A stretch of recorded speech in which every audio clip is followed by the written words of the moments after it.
Tuhan Allah Bapa kami yang berdoa di kerajaan surga, terima kasih Bapa untuk penyertaan-Mu sepanjang hari ini kami dapat kembali berkumpul walaupun hanya melalui Zoom untuk berbakti dan memuji dan belajar firman-Mu ya Bapak. Ajarlah kami, berkati kami, berikan Roh Kudus-Mu hadir kepada kami agar kami dapat mengerti akan pelajaran ini. Berkati juga Bapak Yobuguan yang akan mengajarkan kami, biarlah Engkau berbicara kepadanya melaluinya sehingga kami semua yang hadir di sini dapat semakin mengerti dan kami dapat selalu semakin setia kepada Tuhan dan kami dapat semakin kuat di tengah akhir zaman ini ya Bapak. Berkati juga di sini ada saudara kami Ibu Kori yang sedang berduka, biarlah Engkau hiburkan dari surga, biarlah Roh Kudus-Mu selalu bersama dengannya dan memberikan dia penghiburan yang sejati.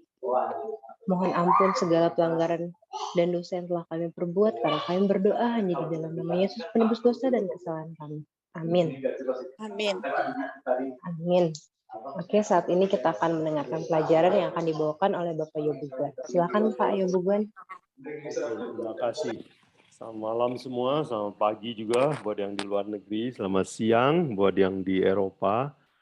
Ya, sungguh kita bersyukur kepada Tuhan bahwa kita diberi panjang umur saat ini, ya, tidak semua orang bisa menikmati nafas hidup sama seperti yang kita berita duka yang kita dengar ya.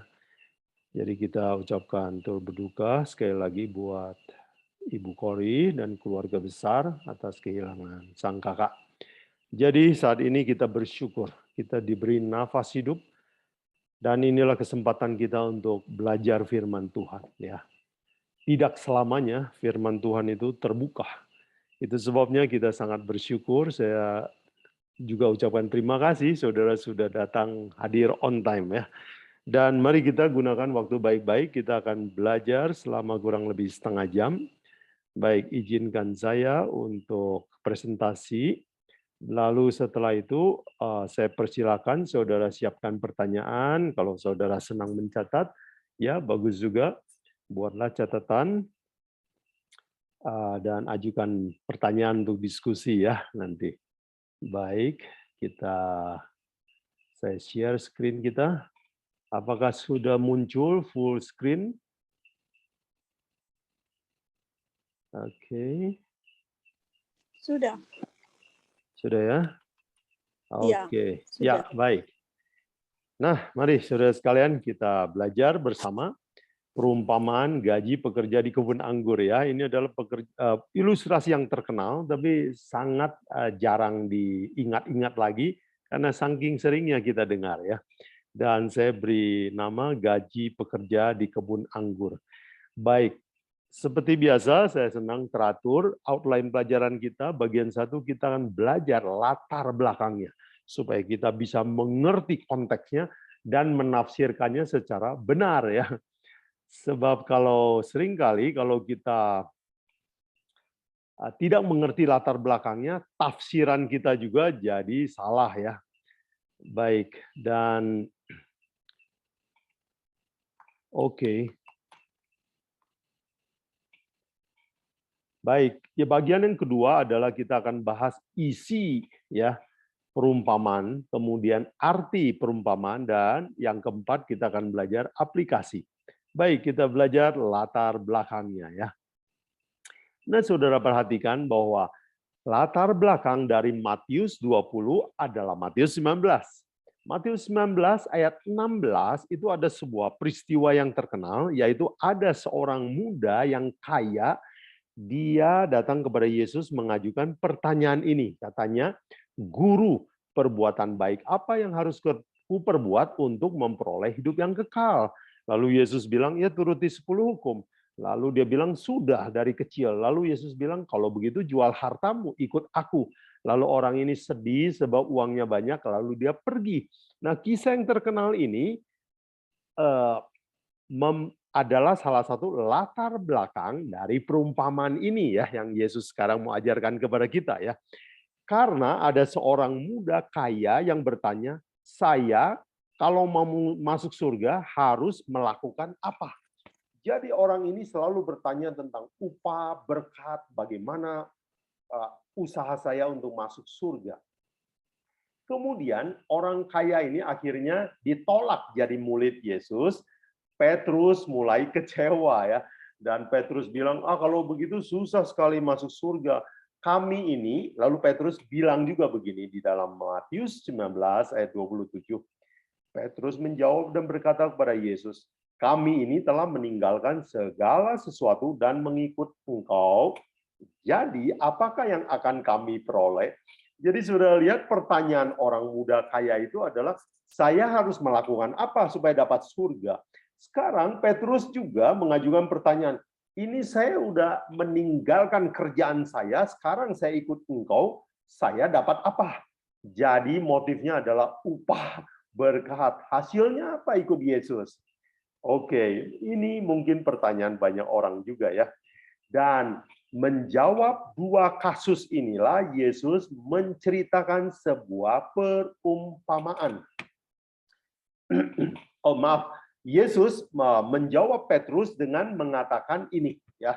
Di dalam ayat Matius 19 ayat 29, Yesus berkata, setiap orang yang karena namaku meninggalkan rumahnya, saudaranya laki-laki, atau saudaranya perempuan, atau bapaknya, atau ibunya, anak-anak, atau ladangnya, akan menerima berapa kali? 100 kali lipat. Dan akan memperoleh hidup yang kekal. Ini janji Yesus. Tetapi atas pertanyaan Petrus ini, Yesus melanjutkan dengan sebuah peringatan di ayat 30 ya. Tetapi banyak yang terdahulu akan menjadi yang terakhir. Dan yang terakhir akan menjadi terdahulu. Dan setelah menjawab Petrus, Yesus menceritakan sebuah perumpamaan dengan kalimat penutup yang sama. Coba kita lihat ya. Matius 20 ayat 1, kemudian Matius 20 ayat 16 ya. Yesus berkata, adapun hal kerajaan surga sama seperti seorang tuan yang pagi-pagi benar keluar mencari pekerja-pekerja untuk kebun anggurnya. Ayat penutup dari perumpamaan ini ayat 16. Demikianlah orang yang terakhir akan menjadi terdahulu dan yang terdahulu akan menjadi terakhir.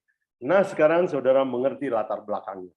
Ya, jadi kalau kita belajar Alkitab selalu baca beberapa bagian sebelumnya dan sesudahnya, perhatikan. Itu memberikan latar belakang. Nah, jadi latar belakangnya adalah ada dua orang yang selalu menanyakan kalau ikut Yesus dapat apa? Dan Yesus dua kali mengatakan bahwa orang yang terakhir akan menjadi terdahulu dan sebaliknya. Yang terdahulu akan jadi terakhir. Baik.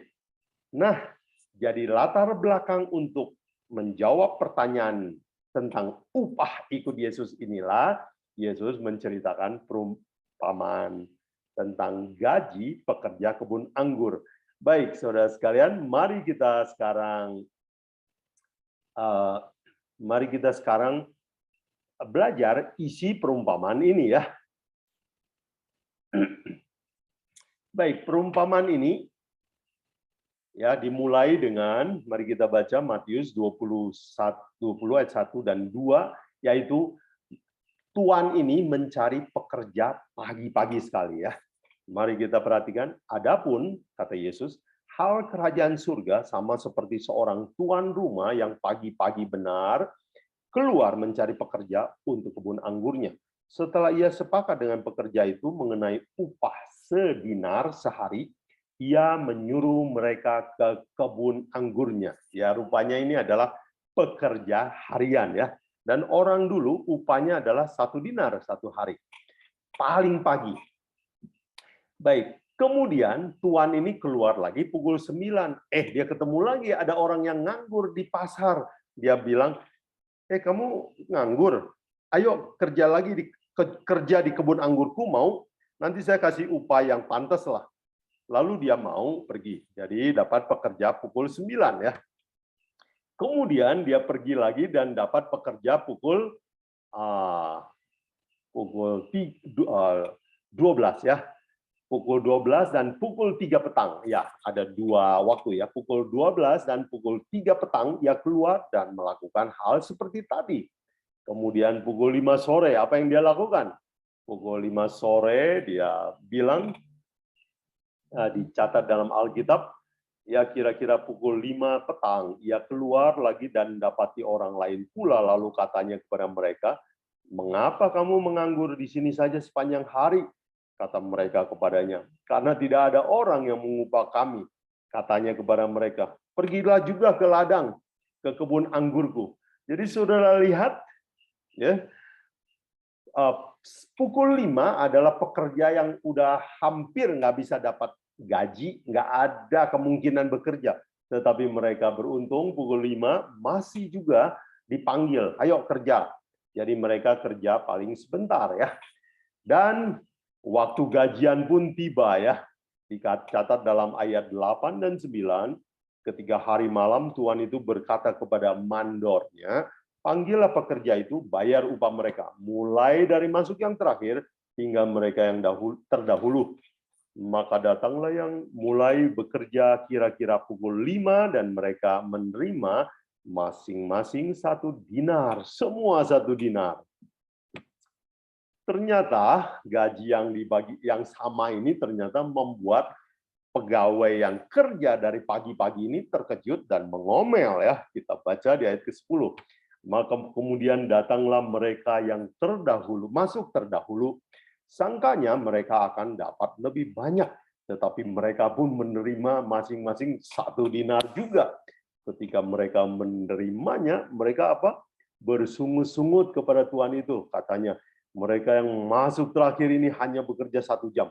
Dan engkau menyamakan mereka dengan kami yang kerja sehari suntuk, bekerja berat, menanggung panas terik matahari." Kemudian Tuhan ini menjawab dalam ayat 13-15 ya. Tuhan itu menjawab, "Saudara, aku tidak berlaku tidak adil terhadap engkau. Bukankah kita sudah sepakat? Sedinar sehari. Ambillah bagianmu dan pergilah. Aku mau memberikan kepada orang yang masuk terakhir ini sama seperti kepadamu. Tidakkah aku bebas mempergunakan milikku menurut kehendak hatiku? Atau iri hatikah engkau karena aku murah hati?" Baik, mengakhiri perumpamaan ini, Yesus memberikan satu pesan penting di ayat 16. Dan ayat ini adalah pengulangan dari ayat sebelumnya ya di dalam pasal 19 juga. Jadi sesuatu yang berulang-ulang di Alkitab, perhatikan baik-baik. Itu mungkin dianggap penting. Matius 26 ayat 20 ayat 16 dikatakan oleh Yesus, "Demikianlah orang yang terakhir akan menjadi terdahulu dan yang terdahulu akan menjadi terakhir." Ayat ini muncul 2 kali. Nah, inilah isi perumpamaan. Sekarang saudara sekalian, mari kita belajar arti dari perumpamaan ini. Oke? Baik, apa arti dari perumpamaan ini? Dikatakan dalam bagian yang pertama, ya ayat yang ke-1, Matius 20 ayat 1, "Adapun hal kerajaan sorga sama seperti seorang tuan rumah pagi-pagi benar keluar mencari pekerja untuk kebun anggurnya." Sama seperti pelajaran sebelumnya, kita sudah belajar bahwa kerajaan surga artinya gereja, ya. Jadi dengan kata lain, Yesus berkata, adapun hal keadaan anggota gereja, seperti seorang bos pagi-pagi cari pegawai untuk bekerja di kebun anggur. Nah, kebun anggur adalah sebuah istilah untuk bekerja dalam bagi Tuhan, ya. Israel sering disebut kebun anggur Allah. Jadi kebun anggur adalah pekerjaan Tuhan. Baik, jadi hal keadaan gereja, Yesus katakan seperti seorang bos yang cari, seperti Tuhan yang cari pegawai untuk Injil. Baik, nah waktu gajian, di ayat 8 dikatakan, ya waktu malam, semua dipanggil untuk terima bayaran. Nah, waktu gajian itu artinya apa? Itu hari penghakiman tiba, ya. Kita sudah belajar juga, misalnya di Matius 22 ada perumpamaan tentang perjamuan kawin, ya. ya ada juga penghakiman. Jadi kata penghakiman sering muncul ya. Misalnya di dalam Matius 13 tentang lalang dan gandum, kita belajar juga bahwa hari harvest atau hari panen itu adalah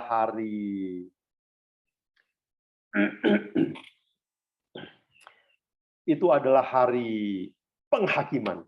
Baik. Jadi pada waktu gajian itu artinya hari penghakiman dan manusia ditentukan. Jadi saudara sekalian, itu adalah doktrin Alkitab bahwa suatu hari pasti ada hari penghakiman dan manusia akan diperiksa ya kehidupannya. Dan di dalam perumpamaan ini hanya dibagi dua kelompok ya. Memang pegawai itu dicarinya itu ada yang paling pagi, ada yang jam 9, ada yang jam 12, ada yang jam 3, ada yang jam 5. Tetapi kalau kita bagi dua kelompok, seperti yang Yesus katakan di ayat penutup, ya, siapa yang terdahulu akan jadi terkemudian. Jadi kita bagi dua kelompok. Kelompok yang pertama kita sebut sebagai pekerja terdahulu. Yaitu siapa itu? Yang mulai paling pagi ya. Yang kedua, kelompok pekerja terkemudian. Siapa dia? Yaitu pekerja yang dipanggil pukul 9, pukul 12, pukul 3, dan pukul 5 sore ya. Baik. Kita bahas dulu kelompok kedua ini. Siapa ini kelompok pekerja terkemudian ya, pekerja jam 9. Di dalam Matius 20 ayat 3 dikatakan, kira-kira pukul 9 pagi ia keluar pula dan dilihatnya ada lagi orang-orang lain menganggur di pasar ya. Jadi orang ini disebut menganggur ya, dan mereka tidak terpanggil waktu pagi-pagi. Mungkin mereka belum datang mencari pekerjaan. Siapakah mereka ini pekerja yang datang kemudian? Oh, mereka adalah orang Kristen ya. Orang Kristen adalah orang yang percaya kepada Alkitab belakangan menyusul setelah orang Israel ya. Bisa juga ini diartikan yang terkemudian adalah orang yang bertobat baru-baru ya, belum terlalu lama. Dan orang ini adalah orang yang bersyukur dapat kesempatan kerja. Mereka senang sekali, jadi gaji berapa juga siap. Mereka nggak terlalu pikirkan gaji. Mereka mau kerja karena mereka tahu ini jam 9 udah siang ya, kami nggak berhak dapat gaji yang banyak. Yang terkemudian yang kedua dikatakan pekerja pukul 12 dan pukul 3 sore ya. Ya, dan siapakah mereka ini? Kita boleh katakan ini adalah orang yang bertobat lebih belakangan lagi ya. Kita tahu bahwa orang bertobat itu ya bergiliran ya. Ada yang lahir udah Kristen, ada yang umur 12 kenal Yesus, ada yang umur 20 kenal Yesus seperti saya. Ada yang umur 40, ada yang mungkin lebih tua. Kita mempunyai pengalaman dipanggil oleh Tuhan untuk percaya berbeda waktunya. Jadi pukul 12, pukul 3 adalah orang yang bertobat belakangan, dan tentu saja mereka adalah orang yang sangat bersyukur. Jadi orang Kristen, sama seperti saya ya. Jadi saya kalau ditanya oleh saudara saya yang belum Kristen, dia bilang, "Bukan, nyesal nggak kamu jadi orang Kristen?" Karena waktu kami mau jadi Kristen dulu, orang tua selalu takut-takuti, selalu marah-marahi. Ya, bisa rugilah jadi Kristen. Dan waktu saya tanya, "Kamu nyesel nggak jadi orang Kristen?" Saya selalu bilang, "Saya nyesel, tapi saya nyesel kenapa nggak lebih cepat saya kenal kekristenan." Jadi, saudara sekalian, saya orang yang ya bertobat pukul 12, pukul 3 sore ya. Baik, kemudian siapa ini pekerja yang muncul kemudian ya, yang terkemudian pukul 5 sore. Ini paling sore nih. Ya, rupanya orang-orang Israel itu kalau matahari gelap baru berhenti kerja ya. Berarti kerja sampai jam 6 lah begitu. Jadi pekerja pukul 5 itu benar-benar itu orang merasa beruntung sekali. Dia merasa berhutang kepada Tuhan itu. Kok saya bisa dipanggil ya? Kok saya jam 5 ini udah last minute masih kebagian juga berkat. Di dalam Matius 20 ayat 6 dan 7 dikatakan, kira-kira pukul 5 petang ia keluar mendapati orang lain pula. Lalu katanya kepada mereka, "Mengapa kamu menganggur di sini sepanjang hari? Kata mereka kepadanya, karena tidak ada orang yang mengupah kami. Katanya kepada mereka, pergilah juga kamu ke kebun anggurku. Jadi saudara sekalian, pekerja yang paling terkemudian, paling beruntung adalah yang pukul 5 ini. Siapa mereka ini? Seringkali orang yang hampir tidak dapat berkat ini adalah orang yang paling malang di dunia ini ya. Tetapi mereka waktu kenal Kristus, mereka adalah orang yang paling bersyukur mendapat kebaikan dan anugerah Tuhan ya. Kemudian mereka adalah orang yang biasanya bekerja dengan gembira sekali. Mereka tidak terlalu pikirkan gaji lagi, mereka merasa sangat berterima kasih. Dan mereka waktu diberikan gaji pun mungkin mereka akan gemetar dan merasa tidak layak. Aduh, saya kok kerjanya cuma sedikit, kok bisa dapat gaji yang besar. Oke, nah sekarang kita mau belajar siapa sih orang yang terkemudian ini. Yaitu dia adalah orang yang merasa tidak layak, kotor karena dosa. Yesus dalam perumpamaan lain menceritakan ada 2 orang yang berdoa ya, yang pemungut cukai bagaimana cara berdoanya. Dikatakan, tetapi pemungut cukai itu berdiri jauh-jauh, bahkan ia tidak berani menengadah ke langit, melainkan ia memukul diri dan berkata, ya Allah, kasihanilah aku, ini orang berdosa. Jadi sudah lihat, ya, lalu Yesus dalam perumpamaan ini kan mengajukan pertanyaan. Menurut kamu, doa siapa yang diterima? Ya, tentu saja doa pemungut cukai. Kenapa? Karena dia merasa tidak layak, kotor karena dosa. Jadi siapa yang Yesus bilang akan dihormati oleh surga, yang akan diizinkan masuk surga, yaitu orang yang masuk ke Kristenan belakangan, yang merasa dirinya tidak layak, merasa kotor karena banyak dosanya. Orang ini akan sangat dihargai oleh Tuhan. Baik, sekarang kita juga bertanya, siapa orang yang dimaksud oleh Yesus, orang yang terkemudian ini? Yaitu apa? Orang yang diberi kesempatan kedua. Di dalam Yohanes 8 ada cerita seorang wanita pelacur tertangkap basah dan dia mau dihakimi oleh massa. Lalu Yesus menolong dia. Akhirnya Yesus memberikan kalimat yang menyentuh orang-orang sehingga orang-orang itu bubar. Perempuan ini dengan muka yang ketakutan, dia kira dia akan mati. Ternyata orang-orang yang mau membunuh dia itu pergi. Dan inilah percakapan Yesus dengan perempuan ini di dalam Yohanes 8 ayat 10 dan 11. Lalu Yesus bangkit berdiri dan berkata kepadanya, hai perempuan, di mana mereka? Tidak adakah seorang yang menghukum engkau? Jawabannya, jawab perempuan itu, tidak ada Tuhan. Lalu kata Yesus, aku pun tidak menghukum engkau, pergilah dan jangan berbuat dosa lagi mulai dari sekarang. Jadi perempuan ini diberi kesempatan kedua. Dan orang ini adalah seorang yang sangat berhutang budi sama Yesus. Di akhir hidupnya, dia mau melakukan apa saja untuk Injil. Dia tidak pernah pikirkan upah. Siapa orang yang terkemudian, yang kerja jam 9, kerja jam 12, jam 3, jam 5? Dia adalah orang yang merasa rendah, bukan orang penting. Ya. Di dalam Alkitab ada catatan di Lukas 1, ayat 38 tentang Maria.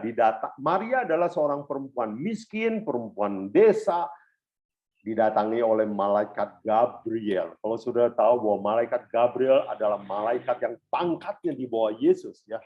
Dan dia berbicara kepada Maria. Maria kaget, ya. Dan dia merasa, aduh, kok saya bisa dapat kehormatan ini. Waktu Maria diberitahu bahwa engkau akan mengandung bayi yang dari Allah, dari Roh Kudus, kata Maria dengan rendah hati, dia bilang, sesungguhnya aku ini cuma hamba Tuhan. Jadi padaku menurut perkataanmu itu. Lalu malaikat meninggalkan dia. Nah, kata hamba Tuhan itu, saya ini budak Tuhan, saya pegawai Tuhan. Ya, hari ini kata hamba Tuhan adalah kata yang terhormat. Tetapi di dalam zaman Alkitab, Ya. Kata hamba Tuhan adalah sebuah jabatan yang rendah, serendah-rendahnya dari pegawai.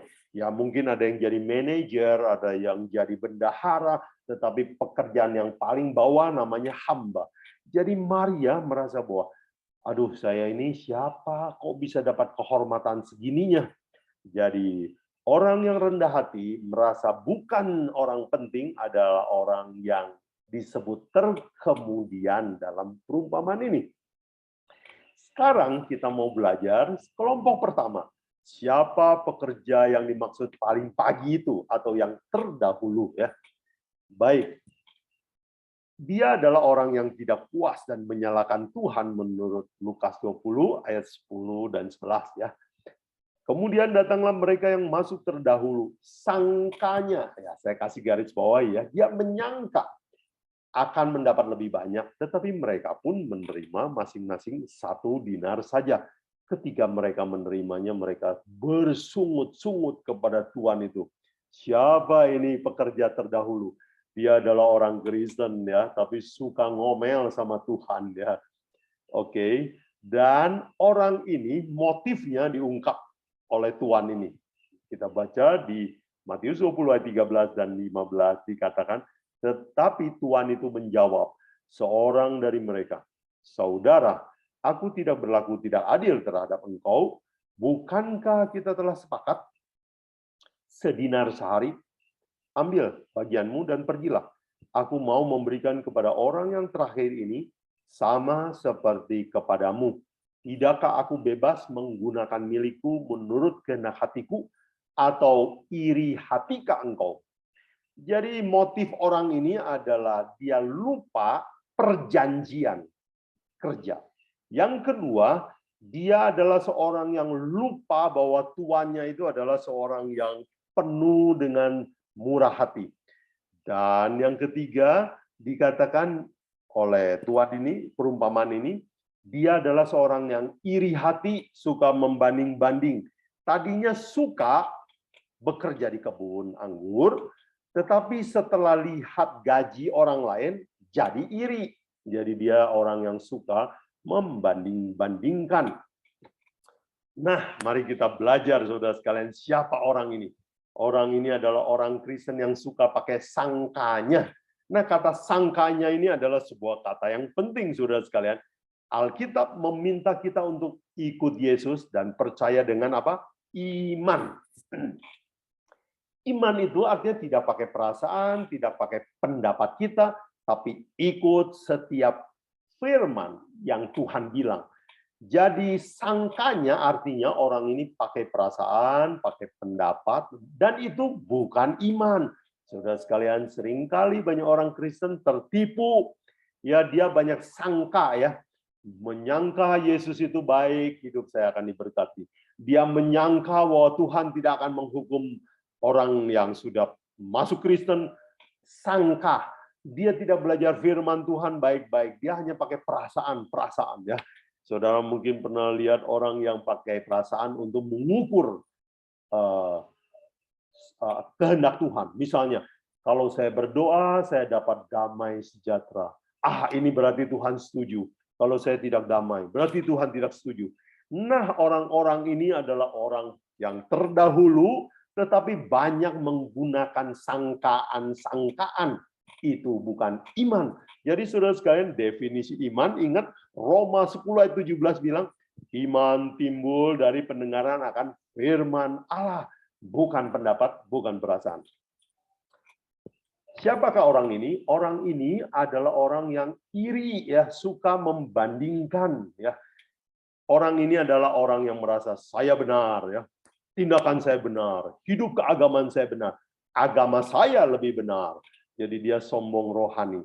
Dan ciri orang ini biasanya suka merasa aneh kalau orang di luar agama saya kok bisa masuk surga kalau kata Alkitab. Jadi seringkali bila mana Alkitab mengajarkan bahwa orang di luar agama kita bisa masuk surga, seringkali orang-orang ini merasa gelisah. Mana mungkin ya, orang lain nggak benar, saya benar, agama saya benar. Jadi ini adalah ciri dari orang yang disebut Yesus, pekerja terdahulu. Dan pekerja terdahulu ini punya ciri lain, yaitu apa? Dia selalu mau berbuat baik, melayani, selalu ingatnya apa? Upah, pahala, berkat, ya. Dan konsep ini disebut pembenaran oleh perbuatan, atau dalam bahasa Inggris disebut righteousness by work. Dan orang yang disebut pekerja terdahulu ini juga biasanya motifnya adalah materi, kemakmuran, berkat, hoki, ya. Coba kita baca sebuah ujian Yesus kepada orang banyak, beribu-ribu mau ikut dia. Yesus dalam Yohanes 6 ayat 26 mengetes mereka. Dia bilang, Yesus menjawab mereka, Aku berkata kepadamu, sesungguhnya kamu mencari aku bukan karena kamu telah melihat tanda-tanda, melainkan karena kamu telah makan roti dan kamu kenyang. Jadi Yesus tidak suka orang mengikuti dia kalau motifnya itu ya mau makmur, mau banyak uang, mau sembuh dari penyakit, mau masuk surga. Walaupun hadiah itu Yesus akan berikan juga, tetapi kalau motifnya itu namanya apa ya? Pengikut yang materialistik, ya. Jadi siapakah orang terdahulu ini? Ya orang yang materialistik, ya. Dan siapakah dia? Dia ciri-cirinya juga orang Kristen yang tidak bahagia, ya. Ya tadi kita baca pekerjaan terdahulu itu ngomel aja. Jadi dia adalah orang Kristen yang tidak bahagia. Kalau ke gereja banyak musuhnya juga. Dia banyak nggak cocok sama orang-orang di gereja. Kemudian dia adalah biasanya orang yang tujuannya pengen dapat rezeki, berkat, pengen dapat sorga. Motifnya adalah upah. Dan orang ini adalah orang yang, apakah mereka, mungkin kita bertanya, waktu mereka bertobat, apa tidak sungguh-sungguh?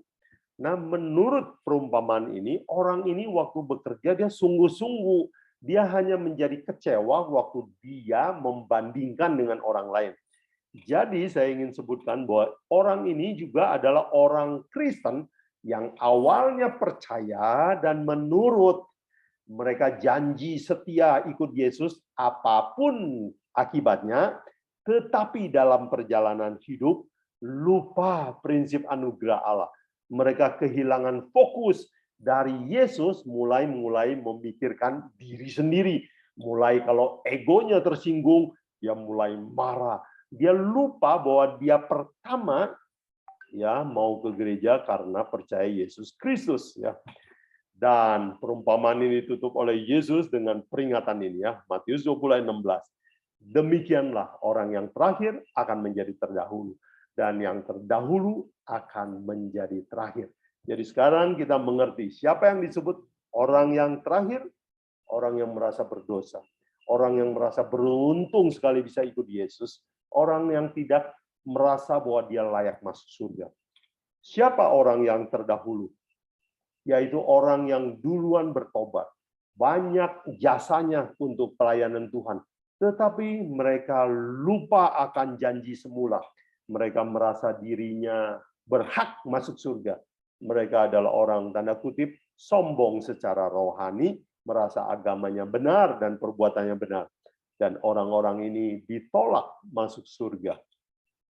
Jadi Yesus jelas sekali bandingkan dua jenis orang dalam gereja. Baik, sekarang kita masuk bagian terakhir, yaitu aplikasi. Ya, pertanyaan saya adalah, siapa fokus Anda dalam ikut Yesus? Saya mempunyai sebuah ilustrasi. Ini gambar kiri menarik adalah, jikalau kita memandang kepada jendela ini, kalau ada sinar di luar, yang kita lihat adalah pemandangan. Yang di sebelah kanan adalah jika tidak ada sinar di luar, yang terlihat adalah diri sendiri. Jikalau cahaya itu adalah Yesus, tanpa Yesus kita hanya akan mengukur segala sesuatu dengan perasaan kita sendiri. Jadi, saudara sekalian, beragama kita harus berubah dengan perumpamaan ini, ya. Saya ingin mengutip pengalaman Paulus dalam Filipi 3 ayat 4-6, dia bilang begini. Dulu saya beragama dengan cara ini, dan saya tidak bahagia. Filipi 3, 4, dan 6 saya bacakan. Sekalipun aku punya alasan untuk menaruh percaya pada hal-hal lahiriah, yaitu agama secara lahiriah. Jika ada orang lain yang menyangka dapat menaruh percaya hal lahiriah, aku lebih lagi. Disunat pada hari ke-8 dari bangsa Israel, dari suku Benyamin, orang Ibrani asli. Tentang pendirian hukum Taurat, aku orang Farisi. Tentang kegiatan, aku penganiaya jemaat. Tentang kebenaran mentaati hukum Taurat, aku tidak bercacat. Tetapi dia bilang, cara saya beragama sekarang berubah. Ya, apa yang membuat dia, ya agamanya tetap, tapi cara hidupnya mulai berubah. Dicatat dalam Filipi 3, 7-9, dia bersaksi. Tetapi apa yang dahulu merupakan keuntungan bagiku, sekarang kuanggap rugi. Karena apa? Karena siapa? Karena Kristus. Malahan segala sesuatu kuanggap rugi. Karena pengenalan akan Kristus Yesus Tuhanku lebih mulia dari semuanya. Oleh karena dialah aku melepaskan semuanya dan menganggapnya sampah, supaya aku memperoleh Kristus. Dan berada dalam dia bukan dengan kebenaranku sendiri karena mentaati hukum Taurat, melainkan dengan kebenaran karena kepercayaan dalam Kristus, yaitu kebenaran yang Allah anugerahkan berdasarkan kepercayaan. Dalam bahasa yang sederhana, Paulus bilang, dulu saya punya doktrin pembenaran oleh perbuatan. Sekarang saya percaya kepada pembenaran karena iman dalam Yesus Kristus. Cara beragamanya berubah setelah dia berkenalan dengan Yesus Kristus. Nah, saudara sekalian, sebagai penutup, saya ingin kutip ayat inti kita. Saya ingin ambil ayat intinya dalam Matius 20 ayat 13. Tetapi Tuhan itu menjawab seorang dari mereka, saudara, aku tidak berlaku tidak adil terhadap engkau. Saudara perhatikan yang saya garis bawahi. Bukankah kita telah sepakat sedinar sehari? Sepakat. Kesepakatan mula-mula, perjanjian mula-mula, ya, cinta mula-mula. Yesus mengingatkan kepada kita semua yang pernah kecewa kepada gereja, yang tidak bahagia beragama setelah ikut Yesus sekian lama. Yesus katakan, ingatlah akan kesepakatan kita semula. Apa yang kesepakatan semula kita? Bukankah kita waktu mau ikut Yesus, kita senang sekali belajar Alkitab. Tetapi kita sekarang lupa dan tidak mempelajari Alkitab. Bukankah kita waktu baca Alkitab dan kita kenal Yesus, kita ingin ikut dia. Mari kita kembali mengenal Yesus lebih baik, lebih dalam. Mari kita kembali kepada iman yang mula-mula. Bukan mengandalkan agama kita, tetapi mengandalkan iman. Kembali kepada kesepakatan semula, artinya ikut dan percaya kepada Yesus, apapun hasilnya, seperti orang menikah, ya, kawin, baik suka duka, jalani terus, ya. Dan kembali kepada kesempatan semula, artinya kita ikut Yesus bukan karena upah masuk surga, tetapi karena cinta kita kepada Yesus. Kalaupun diberikan surga, kita akan bilang terima kasih. Saya tidak layak untuk itu, tapi kita berterima kasih untuk kebaikan itu. Baik, saudara sekalian, inilah nasihat dari Paulus sebagai penutup, ya. Jikalau saudara merasa lemah iman, sekarang waktunya untuk ikuti nasihat ini. Ibrani 12 ayat 2. Marilah kita melakukannya dengan mata yang tertuju kepada Yesus, yang memimpin kita dalam iman dan yang membuat iman kita kepada kesempurnaan. Saudara sekalian, saya pernah bertemu dengan orang yang meninggalkan gereja. Saya tanya, kenapa kamu sekarang tidak mau lagi bergabung dengan gereja? Dia bilang, saya kecewa kepada si Anu dan si Anu. Lalu saya katakan, bukankah kamu pertama datang ke gereja karena tertarik kepada Yesus dan percaya kepada Alkitab? Kalau kamu mulai dengan Yesus, kenapa berakhir dengan memandang kepada manusia? Nah, dalam ayat ini, Paulus bilang, mari kita melakukannya dengan mata yang tertuju kepada Yesus. yang memulai iman kita dan yang akan mengakhiri iman kita. Pandanglah dia. Dia adalah sumber kekuatan bagi kita. Semoga saudara sekalian dengan memandang Yesus, kita diubahkan jadi pekerja yang terdahulu, yang merasa baik, menjadi pekerja yang datang kemudian, yang selalu rendah hati dan merasa anugerah Yesus Kristus terlalu besar buat saya. Baik saudara sekalian, pelajaran kita telah selesai, dan mari kita tutup dengan doa sebelum kita masuk ke tanya jawab. Bapa dalam surga, terima kasih untuk perumpamaan sederhana tetapi telah mengetuk hati kami. Telah menguji, menegur akan kesalahan dan kebodohan kami. Selama kami ikut Yesus, seringkali kami lupa akan janji semula. Kami terlalu memandang manusia lain, membandingkannya. Ampuni kelemahan kami. Di antara para pendengar, mungkin ada anggota yang sedang bergumul oleh karena persoalan dalam gereja dengan saudara seiman, atau meragukan perjalanannya bersama Yesus. Biarlah malam hari ini Roh Kudus menolong kami. Untuk sekali lagi kami bangkit kembali kepada cinta kami yang semula, janji kami untuk ikut Yesus dan mempelajari firman-Mu. Bantu kami selama tanya jawab. Segala mulia hormat hanya bagi nama Yesus. Dalam nama Yesus kami berdoa. Amin. Terima kasih saudara sekalian. Iya, saya selesaikan. Oke, 35 menit ya. Not bad. Terima kasih. Dan sekarang waktunya tanya jawab. Dipersilakan jika saudara ada yang ingin menambahkan atau mengajukan pertanyaan, dipersilakan.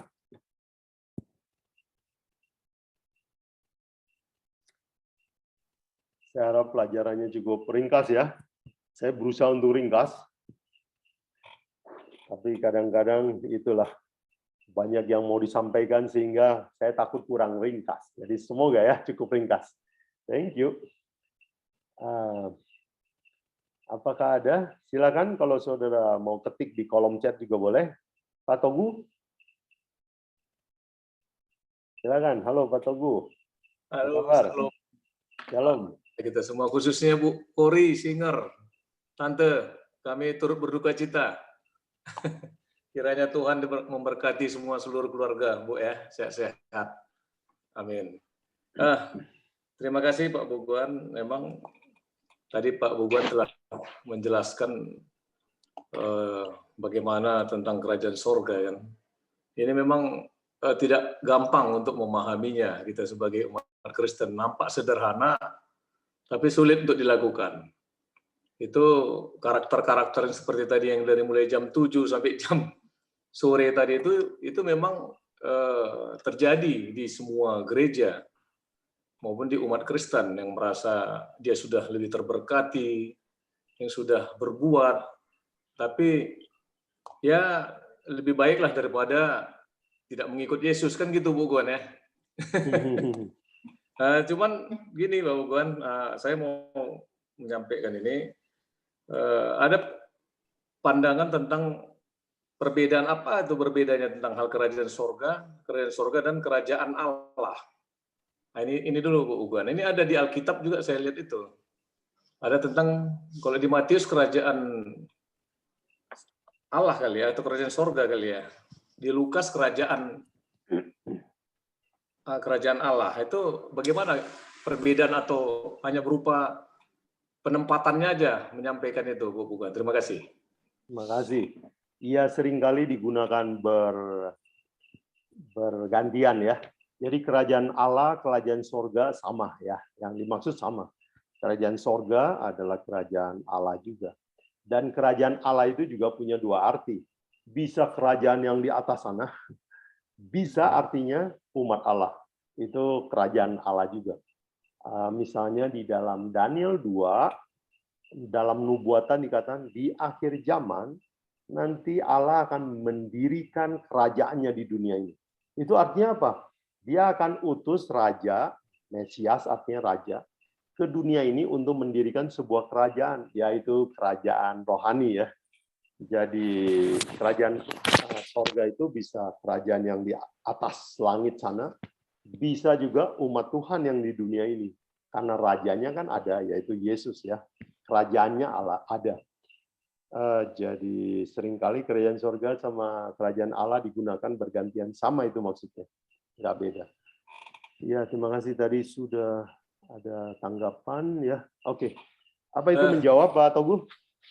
Apa yang dimaksud itu? Mungkin gini, mungkin ya saya tambah dikit Bukan. Ya, apakah kerajaan, karena bangsa Yahudi ini kan takut menyebut nama Elohim ya atau Allah, sehingga mereka menyebutnya kerajaan sorga atau kerajaan langit kan gitu. Iya, iya. Jadi kalau pada orang bangsa Yahudi mungkin yang dikatakan kerajaan Allah bagi kita yang pengikut yang seperti jam 5 sore tadi itu, jam 5 yang upahnya ya bersyukurlah. Kan kira-kira gitu Pak Bugan ya. Sama ini Pak Bugan, ada di Lukas 6 ayat 20 saya baca Bugan ya. Ya. Lalu Yesus memandang murid-muridnya dan berkata, berbahagialah hai kamu yang miskin karena kamu yang punya kerajaan sorga. Ini tadi di samping tadi Pak Buguan bilang yang bisa yang memungkinkan masuk kerajaan sorga itu adalah orang yang mengaku berdosa, yang tidak merasa seolah-olah masuk sorga kan, itu yang seperti jam 7 tadi Pak Buguan ya. Nah ini apakah berbahagialah hai kamu yang miskin, ini pemahamannya bagaimana nih Pak Buguan? Oke. Terima kasih. Ya, terima kasih.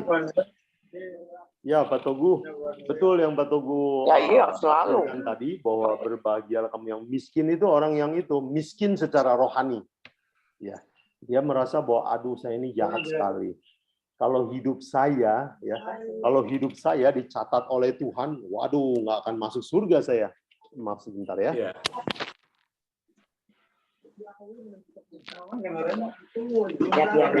Orang yang miskin adalah orang yang merasa rohaninya itu kurang. Dia selalu takut menghadapi pengadilan Allah. Oke. nggak boleh nanti pemerintah. Baik, jadi berbahagialah orang yang miskin itu artinya itulah pekerja jam 9, pekerja jam 12, pekerja jam 3, apalagi yang jam 5. Waduh, jam 5 itu miskin banget ya. Dia bilang, untung dapat gawean juga. Dia udah nggak berharap untuk dapat kerjaan kalau orang jam 5 masih nganggur itu. Ya, jadi itu benar-benar menggambarkan orang Kristen ya.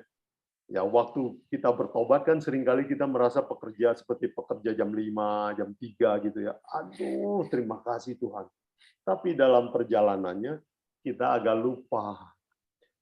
Ada orang lagi yang masuk kerja belakangan, waktu kita lihat, kok dia berkatnya sama dengan saya, bahkan lebih bagus dari saya. Hati kita mulai berubah. Cinta kita mulai goyang ya.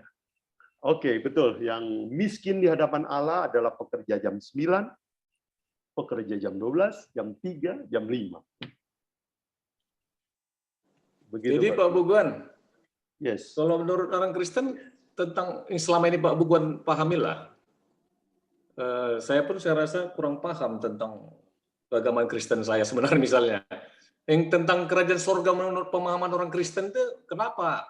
Bagaimana? Kenapa selama ini kalau dia banyak melayani, banyak berbuat yang baik, banyak memberikan hartanya, dia seolah-olah kita sudah masuk kerajaan sorga.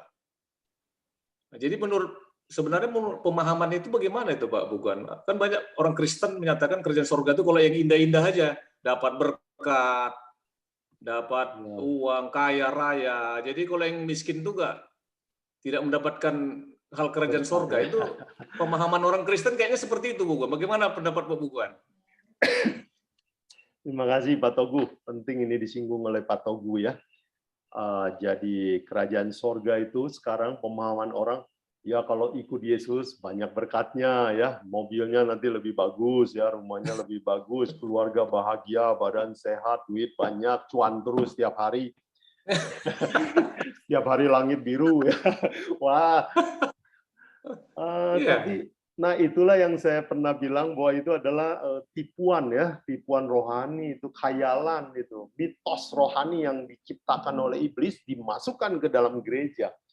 Nah, itu terjadi pada dunia Kristen sekarang. Pertanyaannya, kok bisa terjadi?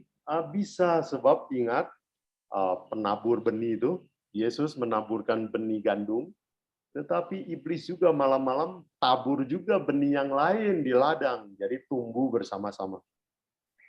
Dan kita nggak usah heran, sebab zaman Farisi pun memang doktrinnya ini, ya, orang yang diberkati Tuhan adalah yang kaya.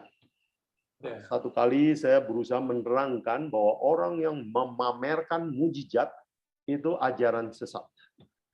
Orang ini ngotot nggak mau percaya sama saya. Dia bilang begini, bagaimana Bapak bisa mengatakan dia sesat, padahal mobilnya lebih bagus dari mobil Bapak. Padahal pengikutnya banyak sekali. Kalau Bapak Bugan berbicara, paling pengikutnya 30 orang lah, ini Bible Study ya, 30-an. Kalau dia ribuan, wah bahkan stadion nggak muat. Jadi menurut dia, ukuran diberkati Tuhan adalah pengikut banyak, bajunya bagus, mobilnya bagus. Lalu saya pelan-pelan coba terangkan kepada dia bahwa bukan itu ukuran berkat Tuhan, bukan. Ya. Nah, teori yang begini semua disebut teori kemakmuran, doktrin kemakmuran, dan itu adalah doktrin setan. Saya bisa tunjukkan ke Pak Togu bahwa doktrin kemakmuran adalah doktrin setan. Lukas 4. Lukas 4. Ya. Yesus ketika dicobai di padang gurun, ya.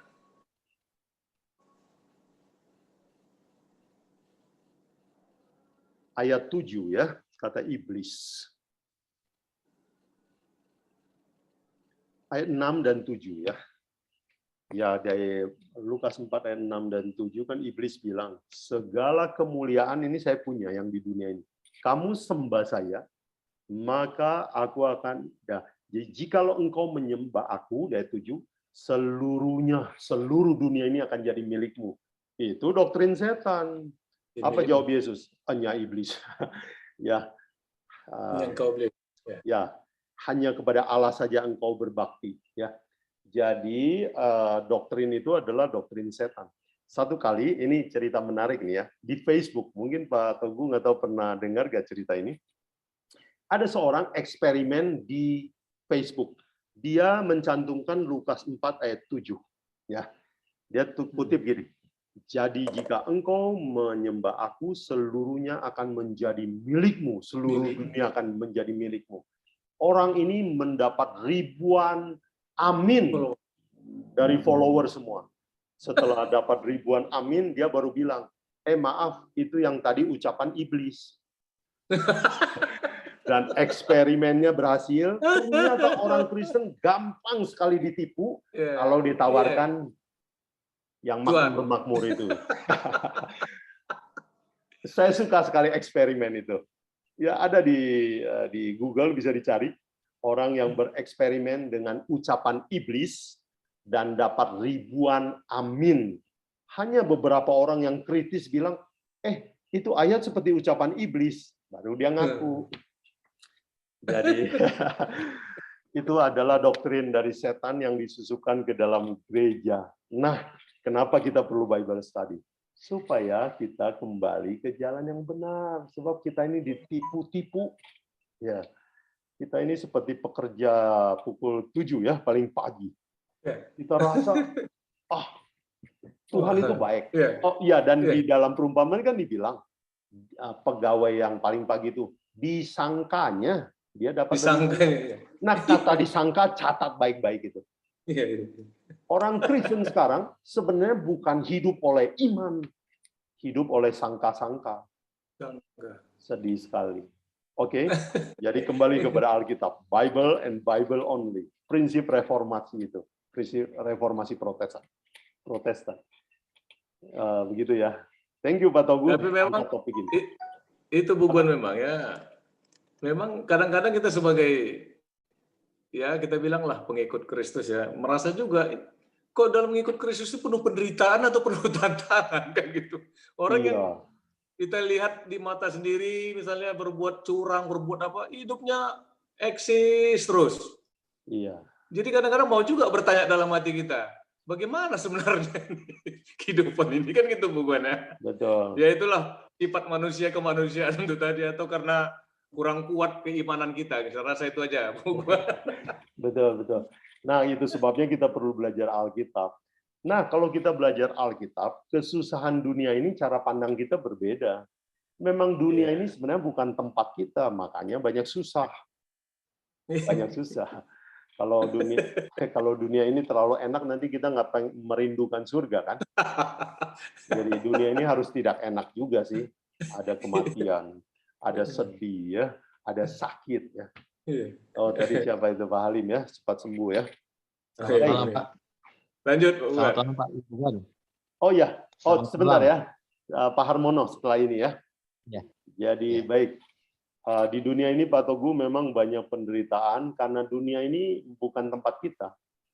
Ya. Ini apa ya, tempat transit. Ya. Cuman transit aja lah.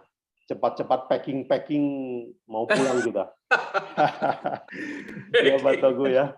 Jadi ini tempat sementara, betul-betul sementara. Saya percaya saudara punya banyak uang, sama juga suatu hari akan mengalami masalah-masalah juga. Jadi dunia ini, this world is not my home, kata lagu ya, bagus sekali itu ya. Oke, jadi pemahaman kita harus benar bahwa dunia ini bukan tempat kita. Jadi kalau terjadi musibah, terjadi kemalangan, kita jangan suka nyalain Tuhan. Lah Tuhan kita juga mati di salib kok. Mati di fitnah kok. Jadi kita ini ikut Yesus itu harus seperti orang suami istri. Ya, kalau pendeta menikahkan orang, kita sudah suka dengar apa janjinya itu. Aku akan mengasihi engkau dalam suka maupun duka, waktu kemalangan atau keberuntungan. Jadi nggak boleh kita ikut Yesus cuman mau yang enak-enak aja. Itu bukan cinta. Itu namanya transaksi dagang ya. Kalau mau cuan melulu sih. Dan orang yang mau dagang sama Yesus ditolak itu ya, ditegur. Jadi kita harus bertobat dengan doktrin yang salah ya Pak Togu. Thank you. Ya. Terima kasih Pak Bukan. Terima kasih. Pak Harmono, dipersilakan. Ya, selamat malam Pak Uwan dan semuanya. Yo. Ini saya tertarik untuk pernyataan malam ini. Ini pembahasan ini senang. Ini sebenarnya hubungannya dengan keselamatan ya Pak ya. Ya. Yang bekerja sekian dapat ini, kemudian juga hampir sama. Nah kebetulan sahabat yang lalu saya bicara sama pendeta muda, kemudian pernah dengar ada pendeta senior yang hebat lah itu. Nah tentang keselamatan gini Pak, saya mau tanya, kayaknya sepertinya enak ya. Pernah saya juga, kan dulu saya orang Muslim. Saya mau meninggal, contoh ada saudara saya meninggal, tolong sebutin syahadat, kamu pasti masuk surga. Nah jadi di orang Kristen hampir sama nggak Pak ya? Contoh begini, kita tahu bahwa contohnya mau meninggal, terus kita bertobat gitu, dalam hal mau meninggal kita bertobat gitu loh. Bertobat, apakah Tuhan tuh mengampuni kita atau tidak? Bertobat lah. Ya, misalnya mau tahun 5 hari lagi mau meninggal atau 1 minggu, kemudian kita bertobat minta tolong sama Tuhan, ampuni Tuhan untuk supaya ya artinya supaya Tuhan mengampuni dosanya gitu. Dan akhirnya kita masuk surga, bisa nggak kayak begitu? Sebab saya tanyakan gitu di pendeta itu, bisa juga diselamatkan gitu loh. Karena ada contohnya. Seperti Simpson katanya. Simpson pada waktu mau meninggal aja dia bertobat kembali, akhirnya dia juga memang mati, dan akhirnya dia katanya masuk. Kemudian artinya dia diselamatkan. Terus ada juga yang kedua juga, seperti orang yang disalibkan di sebelah kanan Tuhan Yesus Bapa, Itu kan dia orang berdosa dua, tapi dia mau meninggal, dia akhirnya mengakui bahwa Yesus juru selamat. Nah, apakah kita hampir sama lagi dokternya nih? Apakah betul kayak itu, Pak? Mungkin ini saya masih bertanya gini. Oke. Jadi memang Tuhan itu memang kasih kalau begitu yang betul. Apakah memang keselamatan itu bisa pada waktu itu juga 5 hari misalnya mau meninggal kita bertobat gitu. Terima kasih. Ya, terima kasih. Ya, doktrin itu saya kira ada masuk di dalam dunia kekristenan juga ya. Kalau dekat-dekat mau mati, baca beberapa kalimat terus selamat gitu. Saya sering dengar orang yang mau meninggal itu di ICU dibangunin, sebut Yesus, tepak-tepak pipinya. Sebut Yesus. Begitu dia bilang Yesus gitu ya, langsung seluruh keluarganya bersorak, puji Tuhan, dia sudah masuk surga. Nah, konsep itu ada juga, seolah-olah surga itu bisa seperti saklar ya, kita putar.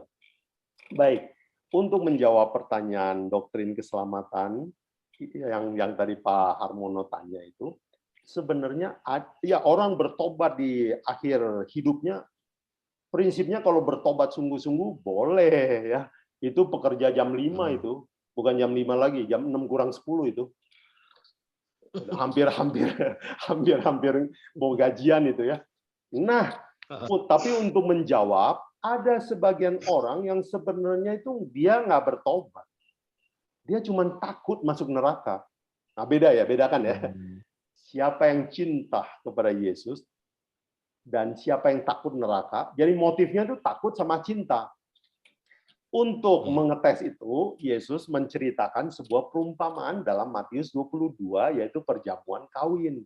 Ada seorang raja bikin pesta kawin. Dia sebar undangan. Ada yang terima undangan, tapi waktu datang ke pesta, dia nggak pakai baju pesta. Dia nggak mau.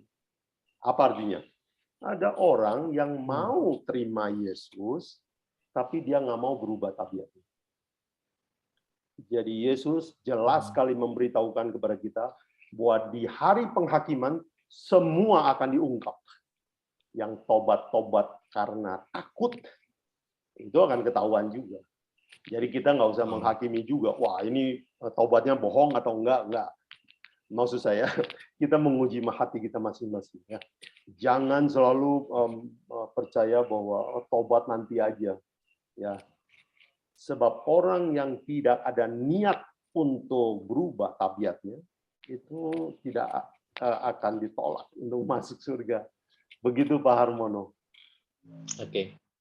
Makasih, Pak. Jelas ya. Jadi intinya jangan menghakimi dulu ya Pak kita ya. Masuk atau enggaknya. Itu Tuhan. Iya. Oke. Terima kasih. Pertanyaan yang baik. Ada pertanyaan di chat. Saya bacakan dulu ya, dari Budi Santoso. Pak Yobuguan, ada orang yang sudah bertobat, percaya dan menerima Yesus sebagai juru selamat, rajin ke gereja, rajin baca Alkitab, rajin pelayanan, tetapi hatinya menyimpan kepahitan dan hal-hal yang negatif, tidak memiliki kasih dan tidak mau mengampuni. Bagaimana menurut Pak Yobuguan terhadap orang yang demikian? Masuk kategori pekerja manakah orang tersebut? Apakah orang tersebut masih layak masuk dalam kerajaan surga? Terima kasih Pak Budi, bagus. Ya, orang yang aktif pelayanan, baca Alkitab, berkhotbah bahkan mungkin ya, tetapi ada simpan kepahitan, dendam, benci sama orang. Ya, syirik sama orang, kesel sama orang. Jawabannya, menurut pelajaran malam ini, orang ini tidak masuk surga. Orang ini adalah pekerja kelompok pertama yang merasa berjasa, yang merasa bahwa surga itu bisa saya dapat karena kebaikan perbuatan saya, karena amal yang saya lakukan. Orang ini adalah orang yang sombong. Dan minggu lalu kita secara berguyon bilang ya, di surga ada tanda perboden. Orang sombong dilarang masuk. Jadi orang yang merasa baik itu justru orang yang merasa layak masuk itu tidak layak masuk. Oke, Pak Budi ya. Nah, orang yang menyimpan yang tadi Pak Budi sebutkan ini, itu kan ciri-cirinya mirip yang Yesus bilang. Waktu gajian, Katanya pertama dia setuju gajinya 1 dinar. Begitu dia lihat orang lain, kok gajinya sama gua? Langsung dia iri, dengki, kesel, tidak bahagia. Ciri-ciri itu ada yang di Pak Budi sebutkan. Baik, tapi sekali lagi Pak Budi, mari kita jangan menghakimi orang lain. Ya, paling penting kita uji hati kita. Apakah saya menyimpan kepahitan kepada orang lain? Ya, sebab ciri dari orang yang akan masuk surga adalah mengampuni. Ya, di dalam Matius 6 ayat 14-15 Yesus bilang apa? Siapa yang mengampuni dosa orang, dosanya akan diampuni. Siapa yang tidak mengampuni dosa orang, dosanya juga tidak diampuni. Jadi dengan kata lain, hati-hati dengan hati kita. Ya. Jadi jangan menipu diri dengan bahwa wah saya beragama baik. Itu menipu diri sendiri ya. Jadi Pak Budi semoga menjawab ya.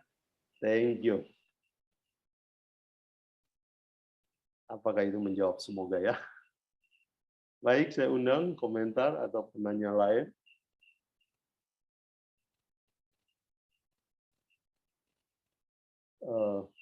Bu Noinggolan ya, ada pertanyaan. Pak Boguan, apa contoh menyimpan kepahitan?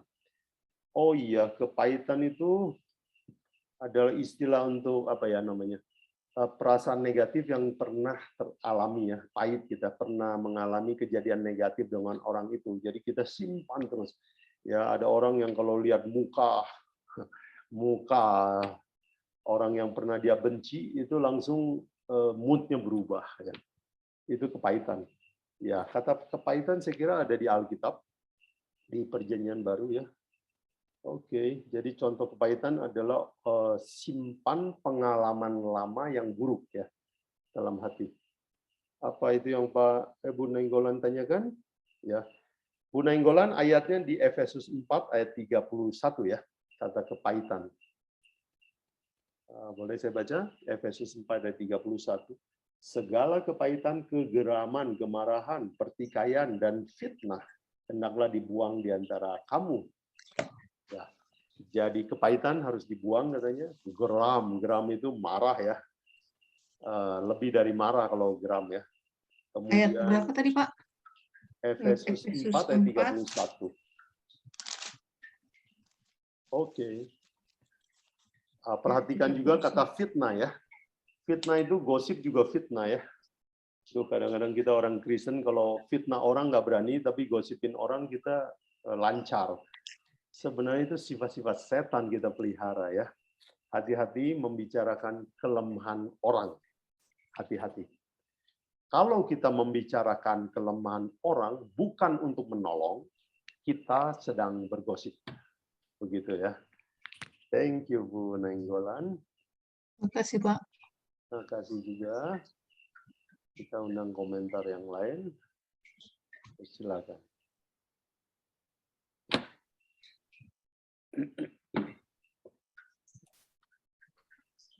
Bisa saya ini Kori. dikit?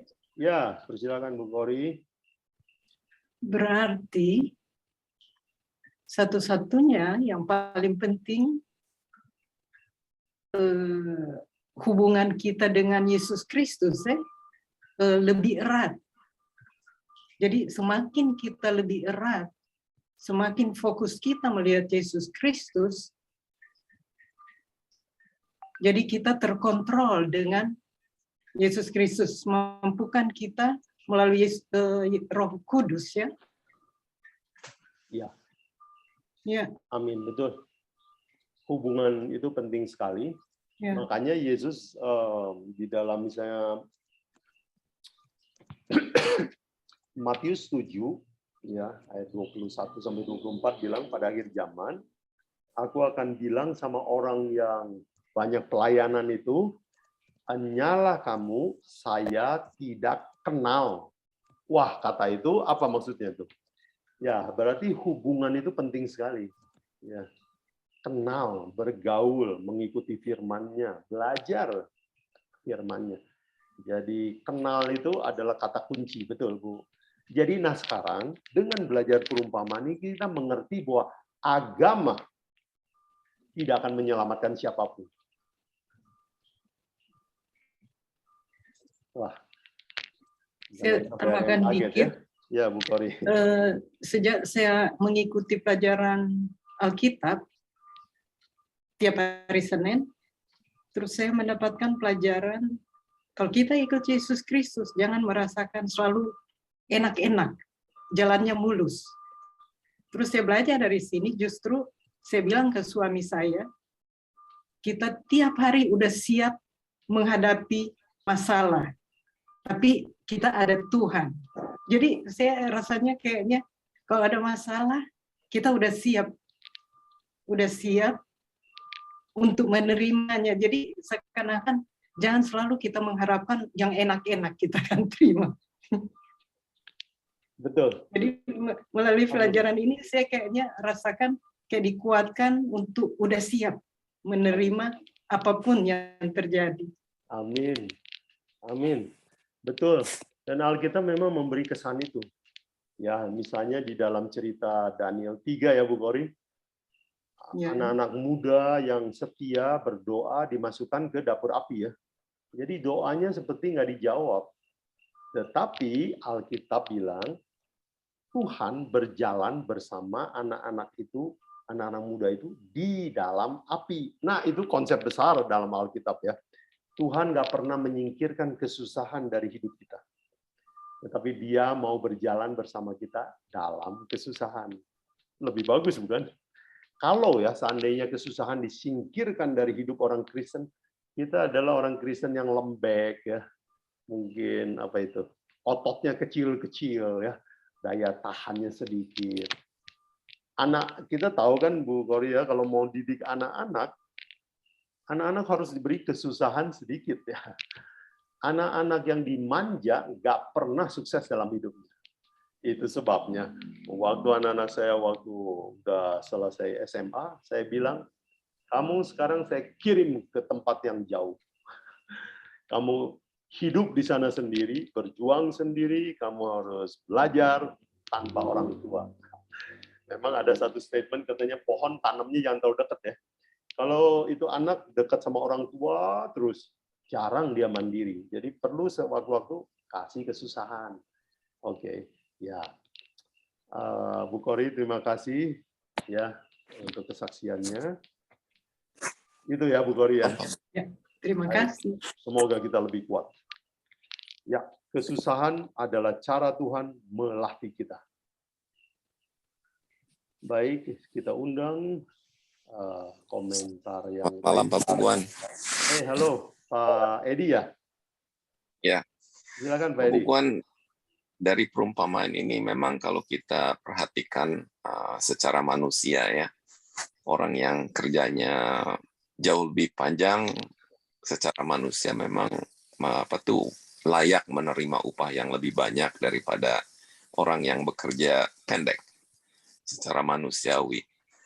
Tapi dari perumpamaan di sini, saya itu agak heran juga sebab kalau kita pikirkan orang yang menerima panggilan Tuhan dan bekerja untuk Tuhan yang mungkin sejak dari masa mudanya atau orang yang menerima panggilan Tuhan waktu sudah dewasa atau sebagian yang sudah lanjut usianya, upahnya semua sama. Kalau kita memang pikirkan ya, itulah yang Tuhan tawarkan kepada kita semua. Jadi tidak berarti bahwa kalau orang yang hanya melayani Tuhan beberapa lama, sedikit,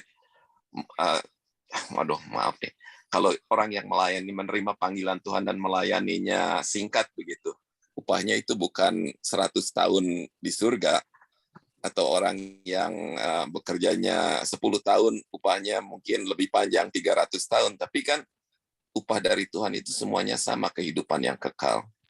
Jadi sebetulnya di sini juga saya mendapat pelajaran bahwa kita tidak usah iri apakah orang itu menerimanya kapan atau bekerjanya berapa lama, karena Tuhan itu upahnya itu semua sama.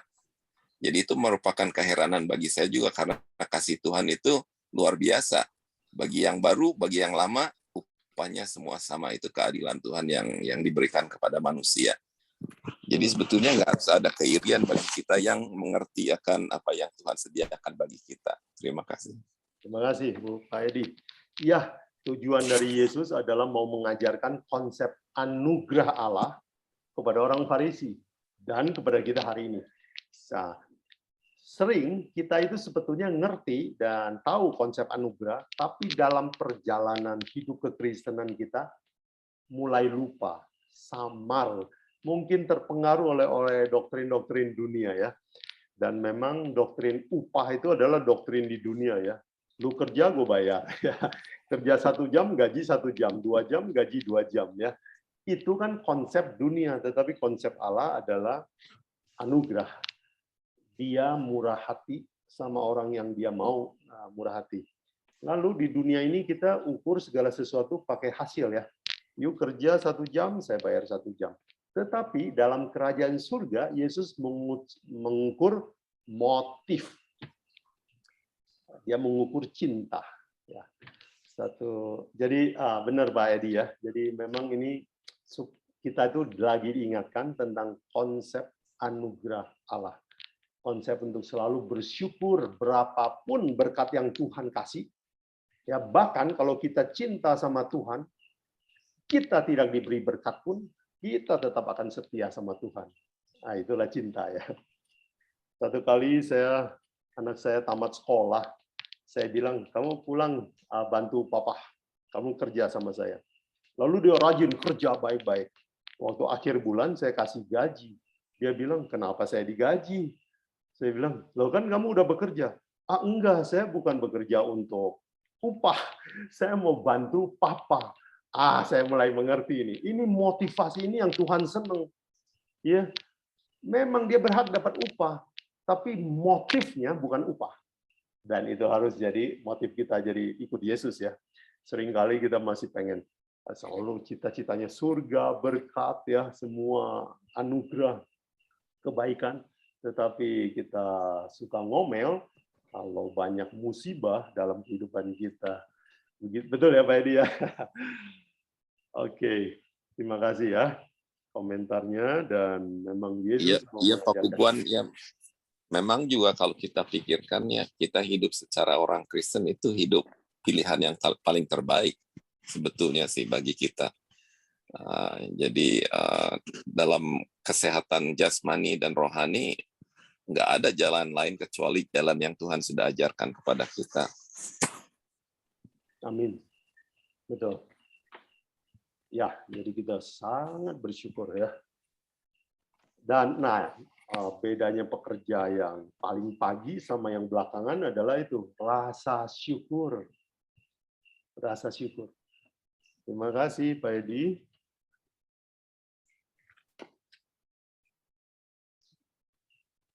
Nah, saya ingin tambahkan salah satu ciri pekerja jam 7 paling pagi adalah dia suka merasa heran kalau orang di luar agama saya bisa selamat. Biasanya pertanyaannya banyak sekali. Jadi, kalau kita punya konsep seperti itu, mari kita bertobat. Kita harus bertobat. Karena dengan selalu bingung kenapa orang di luar agama kita bisa diselamatkan, kita itu sebenarnya punya pendapat dari pekerja yang paling pagi. Iya. Ya kayaknya nggak berhak lah dia masuk surga. Atau kok kayaknya aneh, dia kok dapat surga.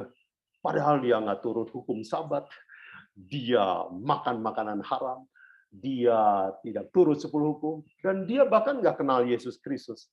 Nah, pertanyaan seperti itu adalah pertanyaan karena kita merasa agama saya lebih bagus, ibadah saya lebih baik, dan semua itu harus kita tobat ya, harus kita tobat.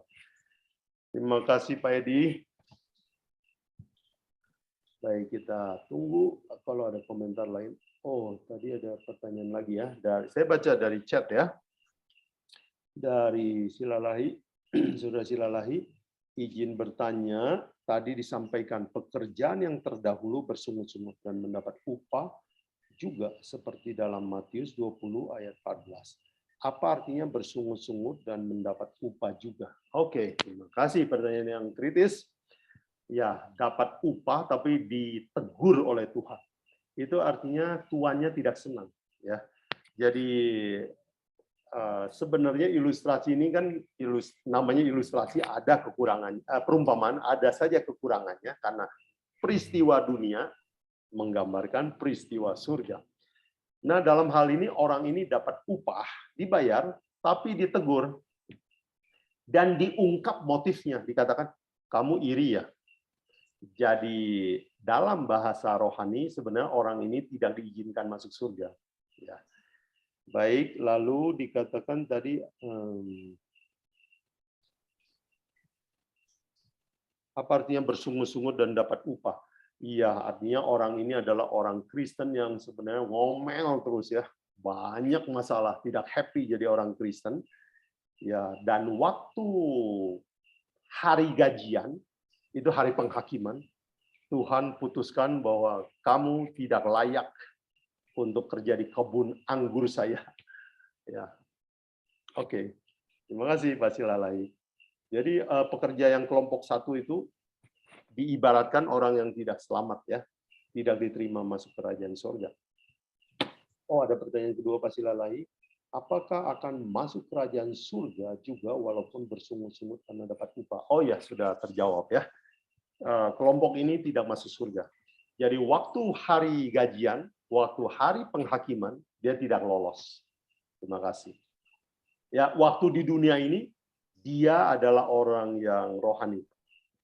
Ya, pelayan Tuhan yang baik. Tetapi waktu hari penghakiman, dia kena tegur. Ya. Terima kasih Pak Silalai. Pengamatan yang bagus ya. Dan saya harap saudara semua baca kembali cerita ini di rumah ya. Oke.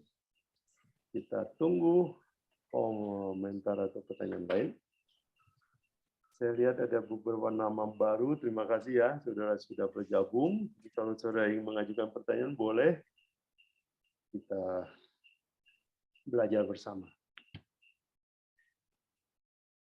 Silakan. Silakan, Pak Togu ada? Ini ada pertanyaan dari Pak Budi Santoso lagi, Pak. Oh iya. Bagaimana menurut pendapat Pak Yobubuan dengan orang Kristen yang bertobat tetapi kembali mengulangi kesalahan yang sama? Kesalahan yang sama lagi. Salah satunya misalnya mengucapkan kata-kata yang kasar, melukai orang lain, meminta maaf dan bertobat, tetapi kembali melakukan kesalahan yang sama karena tidak mampu mengendalikan emosi. Masuk kategori yang manakah orang yang demikian?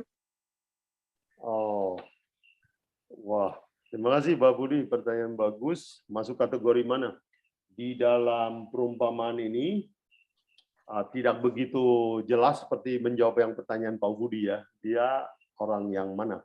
Tapi kita boleh kategorikan dia di kelompok 1. Orang yang sebenarnya nggak pernah bersyukur telah dipanggil untuk kerja di kebun anggur Tuhan. Dipanggil jadi orang Kristen, dia nggak pernah bersyukur. Jadi kenapa orang susah bertobat? Karena dia nggak pernah berterima kasih untuk pengampunan yang begitu besar. Kenapa orang susah mengampuni? Ya, Yesus dalam perumpamaan lain bilang kan, ada orang yang hutangnya banyak sekali dihapusin. Terus dia ketemu temannya yang hutangnya sedikit. Dicekek lehernya, suruh bayar. Lalu raja ini marah, dia bilang, kamu ini kurang ajar ya. Saya ampuni hutangmu besar, kamu kok jahat sama temanmu yang hutangnya kecil. Nah, itu mencerminkan bahwa ada orang Kristen yang gak gitu bersyukur dosanya diampuni. Itu sebabnya dia itu tidak mau meninggalkan dosanya yang lama. Baik, nah jadi perubahan tabiat adalah salah satu ciri dari pekerja kelompok 2, karena dia selalu bersyukur sekali. Ya, mereka adalah orang yang selalu geleng-geleng kepala ya. Aduh Tuhan baik sekali. Saya ini orang yang busuk. Saya orang yang jahat. Gak layak saya jadi pengikut Yesus. Kalau orang itu selalu berpikir begitu, ya tentu saja dia malu dengan kelakuan yang lama kan. Jadi kalau orang nggak tahan, berulang lagi. Nggak tahan, meledak lagi marahnya. Dia belum mengalami pertobatan sejati. Dan Berarti Roh Kudus belum menguasai hidupnya. Dan orang ini kenapa belum dikuasai Roh Kudus? Karena dia kurang berterima kasih. Kurang berterima kasih karena dia nggak merasa bahwa dia dipanggil jam 5 sore. Ya, kurang. Ya, Pak Budi bisa mengerti maksud saya.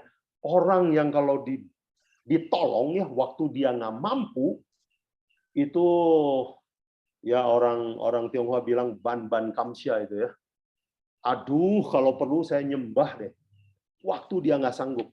Nah, tapi kalau saya lagi sanggup, saya punya uang, saudara kirim uang, kirim beras sama saya, ya saya juga bilang terima kasih. Tapi terima kasihnya nggak gitu dalam. Tapi waktu saya kehabisan beras, waktu hidup saya nggak ada jalan keluar, tiba-tiba saudara tolong saya. Disitulah saya beribu-ribu terima kasih. Nah, pekerja jam 5 sore, itu adalah orang yang selalu sama Tuhan itu beribu-ribu terima kasih. Jadi dia tuh nggak pengen lagi kembali ke sifat yang lama. Jadi Pak Budi, untuk orang yang ya percaya Yesus, tapi tabiat buruknya selalu muncul, mintalah hati yang baru. Mintalah pertobatan sejati. Karena pertobatan sejati kelihatannya belum dialami oleh orang ini. Boleh begitu ya Pak Budi? Terima kasih. Ya, jadi orang itu adalah kelompok pekerja satu ya Pak Budi. Thank you. Saya persilakan. Pak Buguan. Oh ya, Bu Nainggolan. Ya, Lama saya nggak mau ketemu. ini Ya. dari pertanyaannya Pak Budi. Ini kan yang dibicarakan ini orang yang mengulangi kesalahan ya, kesalahan yang sama gitu. Nah, bagaimana dengan orang yang memaafkan gitu? Sudah memaafkan, kemudian gara-gara dia begitu terus, akhirnya kita bukan tidak memaafkan, tapi jadinya teringat terus sama kesalahannya itu.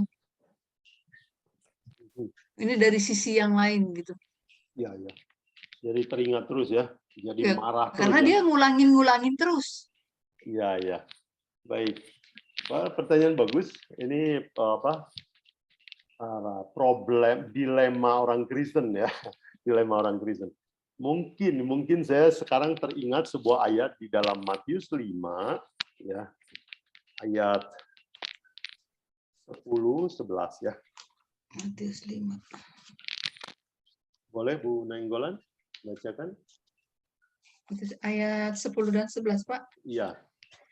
Berbahagialah orang yang dianiaya oleh sebab itu ya, Pak ya? Ya. Berbahagialah orang yang dianiaya oleh sebab kebenaran, karena merekalah yang empunya kerajaan surga. 11. Berbahagialah kamu jika karena aku kamu dicela dan dianiaya dan kepadamu difitnahkan segala yang jahat.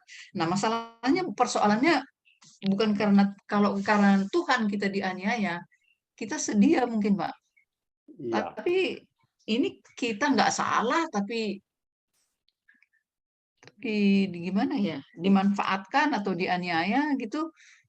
Udah kita ampuni, ulang lagi, ampuni, ulang lagi. Jadi ini dari segi pengampun. Kalau tadi sana kan segi yang pembuat. Betul. Ini situasinya mungkin agak berbeda, tapi saya ambil ini untuk gini. Yesus sedang mengajarkan kepada kita untuk selalu belajar bahagia. Kalau situasinya buruk, kita tetap bahagia. Kalau kita dimanfaatkan orang, kita tetap biasa berbahagia. Legowo kalau orang Jawa bilang ya.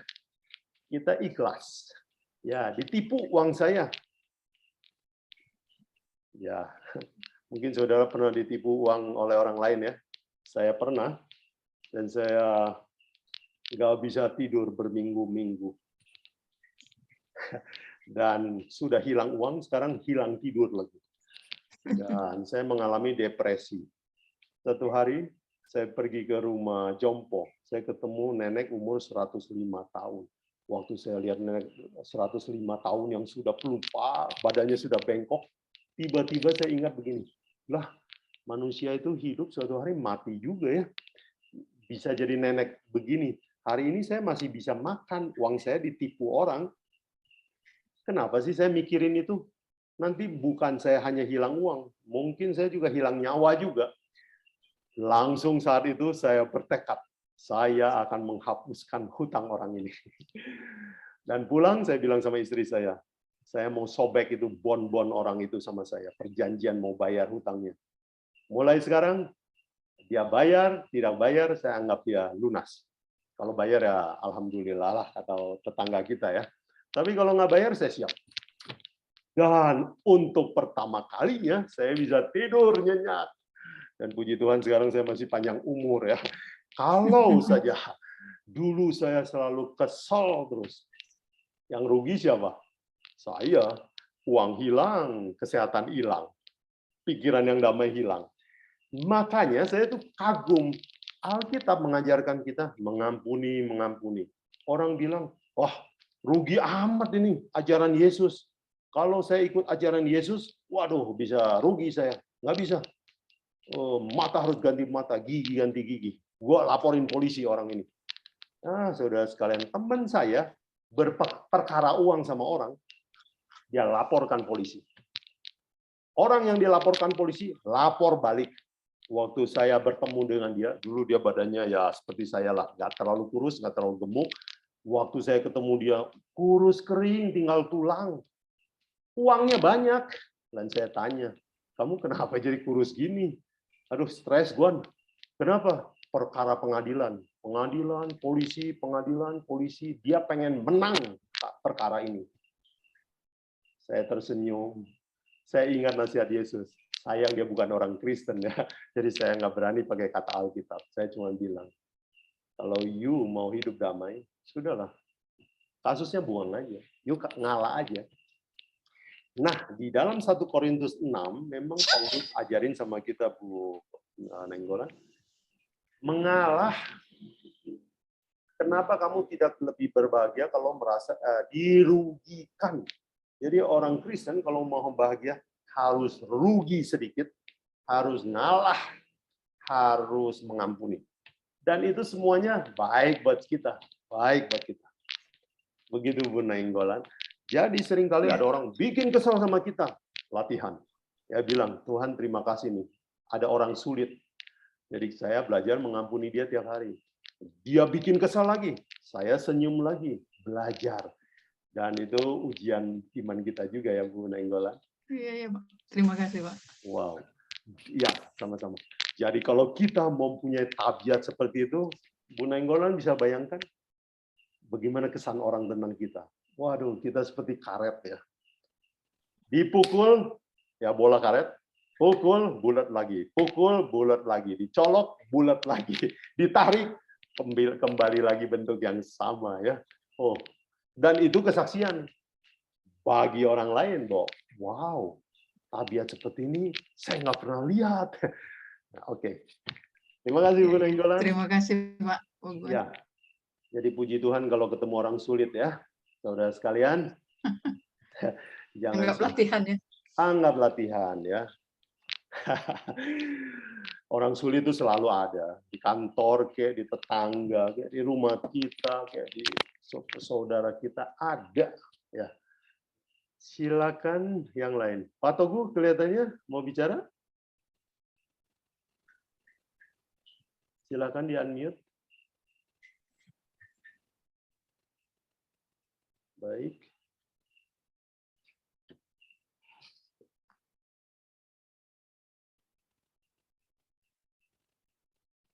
Saya tambah bukan ya?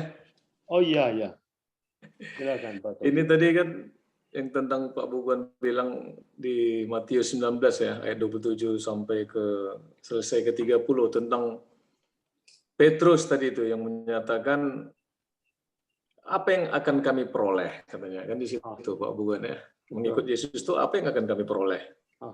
Ini pemahamannya ini kalau tentang mengikut Yesus ini kualitatif apa kuantitatif nih Pak Bukan? Apa artinya bisa memang dinyatakan atau hanya berupa upah itu satu saat yang akan kita terima. Ya. Nah, itu gimana tuh Pak Bukan? Ya, baik. Terima kasih. Pertanyaan bagus. Ya, di dalam jawaban kepada Petrus, Yesus memberikan upah yang duniawi dan upah yang surgawi juga. Iya. Surgawi dapat hidup yang kekal, yang duniawi katanya di dunia ini ya siapa yang karena Kristus meninggalkan ibu bapak, Ya. ladangnya ya, dia akan mendapat saudara laki-laki, saudara perempuan 100 kali lipat. Iya. Ya, itu duniawi. Ya, dan itu kita bisa pahami seperti saya. Dulu waktu saya ya belum kenal kekristenan, pergaulan saya ya lingkarannya yang di situ.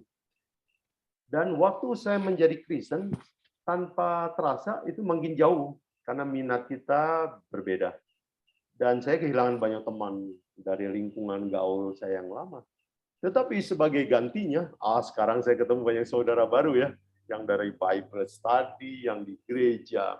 Kalau saya keluar negeri, ya begitu dia tahu kita saudara seiman, saya sering diundang nginap di rumahnya, dan saudara-saudara bilang sama saya begini, ya khususnya ini karena teman-teman saya orang Advent, dia bilang, kok persaudaraan kalian itu seperti lebih dari keluarga sih?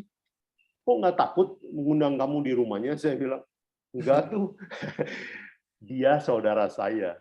Oke, saya juga kalau kedatangan teman-teman seiman, saya seperti kawan dekat. Dan waktu ibu saya meninggal, yang menghibur saya, yang datang kepada saya, yang mengucapkan kepada saya, lebih banyak yang saudara seiman daripada saudara secara daging. Jadi saya merasa bahwa, oh betul ya yang Yesus bilang, kamu akan dapat 100 kali. Bukan 100 kali, mungkin sudah ribuan kali nih saudaranya. Jadi Yesus sedang bicara yang berkat duniawi dan berkat sorgawi. Tetapi Yesus tidak terlalu senang karena motif Petrus soal upah terus. Makanya dia cerita perumpamaan ini.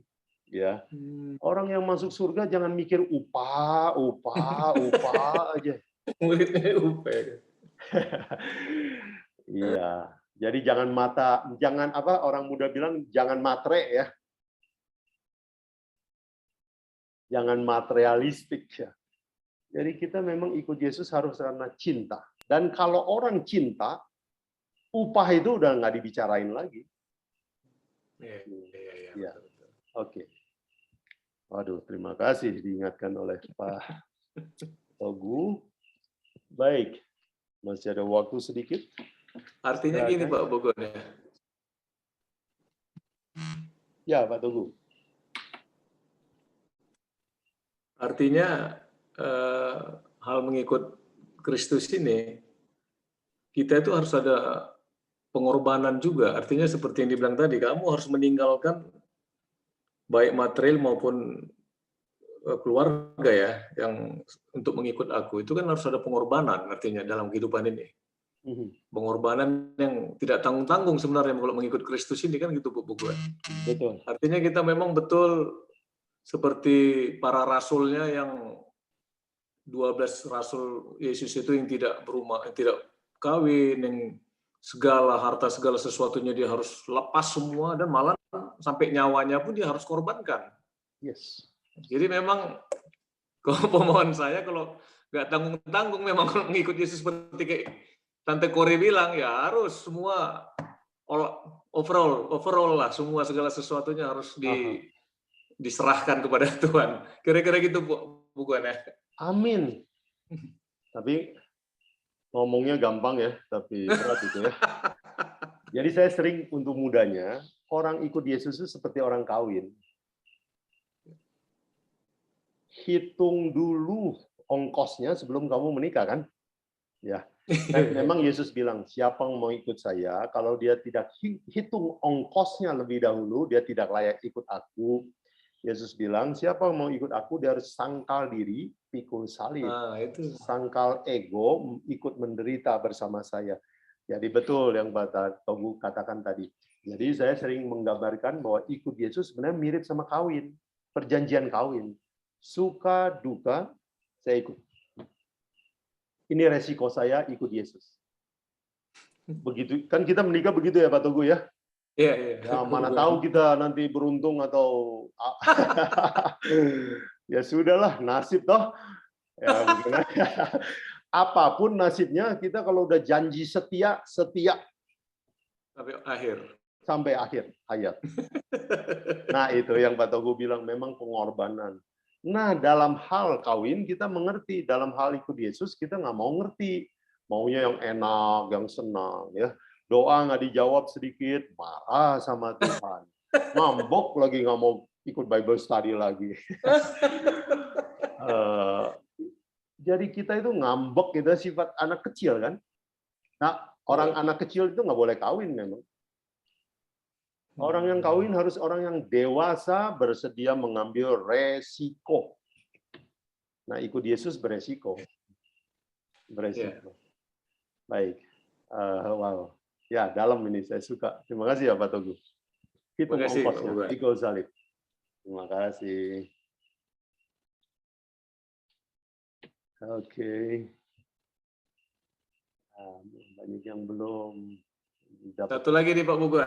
Ya, Pak Togu. Ini kan kita sama-sama tahu dengan informasi berita terkini sekarang Rusia dan Ukraina kan gitu Pak Buguan ya. Yang top hits. Bagaimana ini menurut Pak Buguan? Ini Kristen juga yang ada Kristen di sini, ada Kristen di sana. Bagaimana itu pandangan Alkitab tentang hal yang begini Pak Buguan? Ini kan sangat mengerikan juga kemanusiaan, penderitaan. Jadi kadang saya nonton itu, apa sekarang rencana Tuhan terhadap bangsa ini atau terhadap dunia ini? Kan gitu nih Pak Buguan, sekarang pertanyaan di hati. Mungkin masing-masing kita begitu. Apakah ini memang harus terjadi di dalam kehidupan ini? Bagaimana kalau pandangan Alkitab tentang hal yang begini Pak Buguan? Terima kasih. Baik, terima kasih. Wah, ini pertanyaan yang up to date ya, baru terjadi ya. Rusia menyerang Ukraina. Wow, gimana ya pandangan Alkitab? Ya, Alkitab memang memberitahu bahwa kabar tentang perang dan perang. Ya. Nah, kabar perang itu sudah 3 bulan ini kan kita dengar Rusia sama Ukraina ribut terus ya, jawab-jawab terus.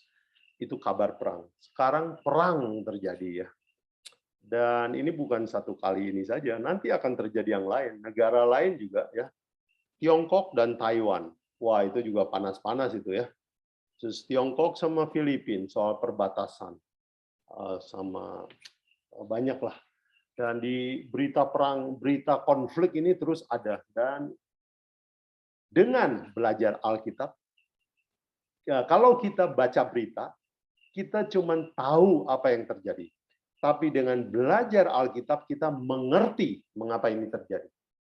Ya, karena manusia udah makin nggak sabar dan segera dunia ini akan berakhir.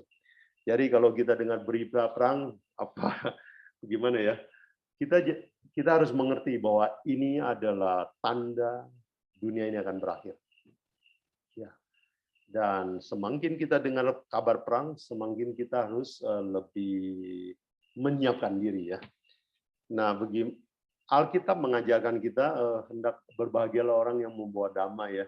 Jadi kalau ya Ukraina lagi perang sama Rusia, kita sebagai orang Kristen kita berdamai. Ya, kita berdamai. Jadi saya pernah dengar waktu Perang Dunia Kedua, tentara Amerika perang sama Jepang. Di hutan ketemu, dia tawan itu orang Amerika, dan orang Amerika ini nyanyi lagu Kristen. Orang Jepang yang lagi nodong di belakang itu juga orang Kristen. Dia bilang, kamu nyanyi apa itu? Saya nyanyi lagu gereja. Dia bilang, kamu orang Kristen ya? Dia bilang, iya, kenapa emang? Gua juga orang Kristen. Loh, gimana ini? Kamu Amerika, saya Jepang. Terus katanya begini, kata orang Jepang, begini saja. Kita kan bersaudara. Mari kita, maaf, kita cari jalan. Orang Amerika kan lebih menghargai HAM. Kalau kamu saya bawa ke camp Jepang, habis kamu. Bagaimana kalau kamu aja yang tawan saya bawa ke camp Amerika, nanti kamu selamatkan saya di camp situ ya. Jadi akhirnya dibalik, oke kalau gitu kamu yang sekarang nodong saya, dibalik ya. Jadi si Jepang yang diikat, tentara Amerika yang nodong.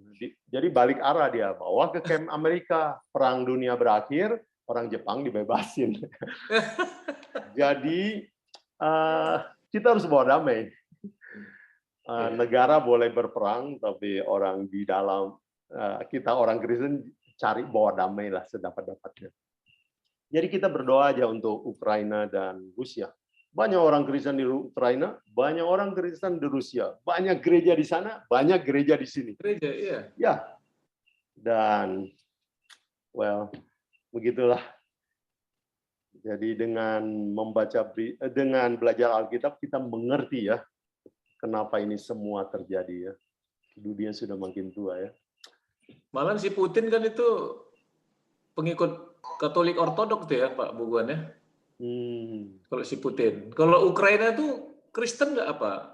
Atau Chechnya yang Muslim? Ukraina kan Kristen pada umumnya ya. Saya kira ya banyak orang Kristen. Katolik Ortodoks juga saya rasa itu mereka. Ya, Ortodoks. Oke. Ya. Ya agak sedih juga kita mendengar ini ya. Kalau di dunia Arab itu perang-perang saudara itu memang mereka kan ada kayak jihad begitu ya, seperti gitu ya Pak Buguannya. Kalau kita kan sebenarnya pengajaran Kristen kan harus cinta kasih kan gitu ya. Harus saling berdamai, cari solusi untuk menyelesaikannya. Ya itu sebabnya Yesus bilang orang pemerintah dunia memerintah dengan tangan besi, dengan pedang. Tetapi kamu harus siapa yang jadi pemimpin harus jadi hamba. Jadi memang cara politik sama cara Yesus berbeda. Kerajaan Yesus itu prinsipnya kasih, mengalah, merugi, mengampuni ya tadi kita baca. Tapi kalau dunia memang main kekuatan. Memang kalau Pak Togu disuruh jadi presiden agak sulit juga. Karena, ya. Berdamai dulu yang kasih dulu. Ya. Tapi saya yakin agama itu bisa dibawa ke dalam politik. Tetapi memang tidak selalu mudah untuk mempraktekkan itu, tidak selalu mudah.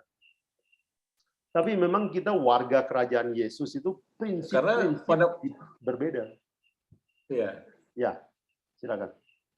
Tapi pada masa gereja-gereja dulu gitu juga Bu Buguan ya, kayak di Katolik dulu itu kan terjadi juga kayak Inggris dengan Katolik, Inggris dengan Anglikan ya, Rom Katolik itu kan terjadi juga perselisihan tentang masalah politik di gereja kan gitu. Betul.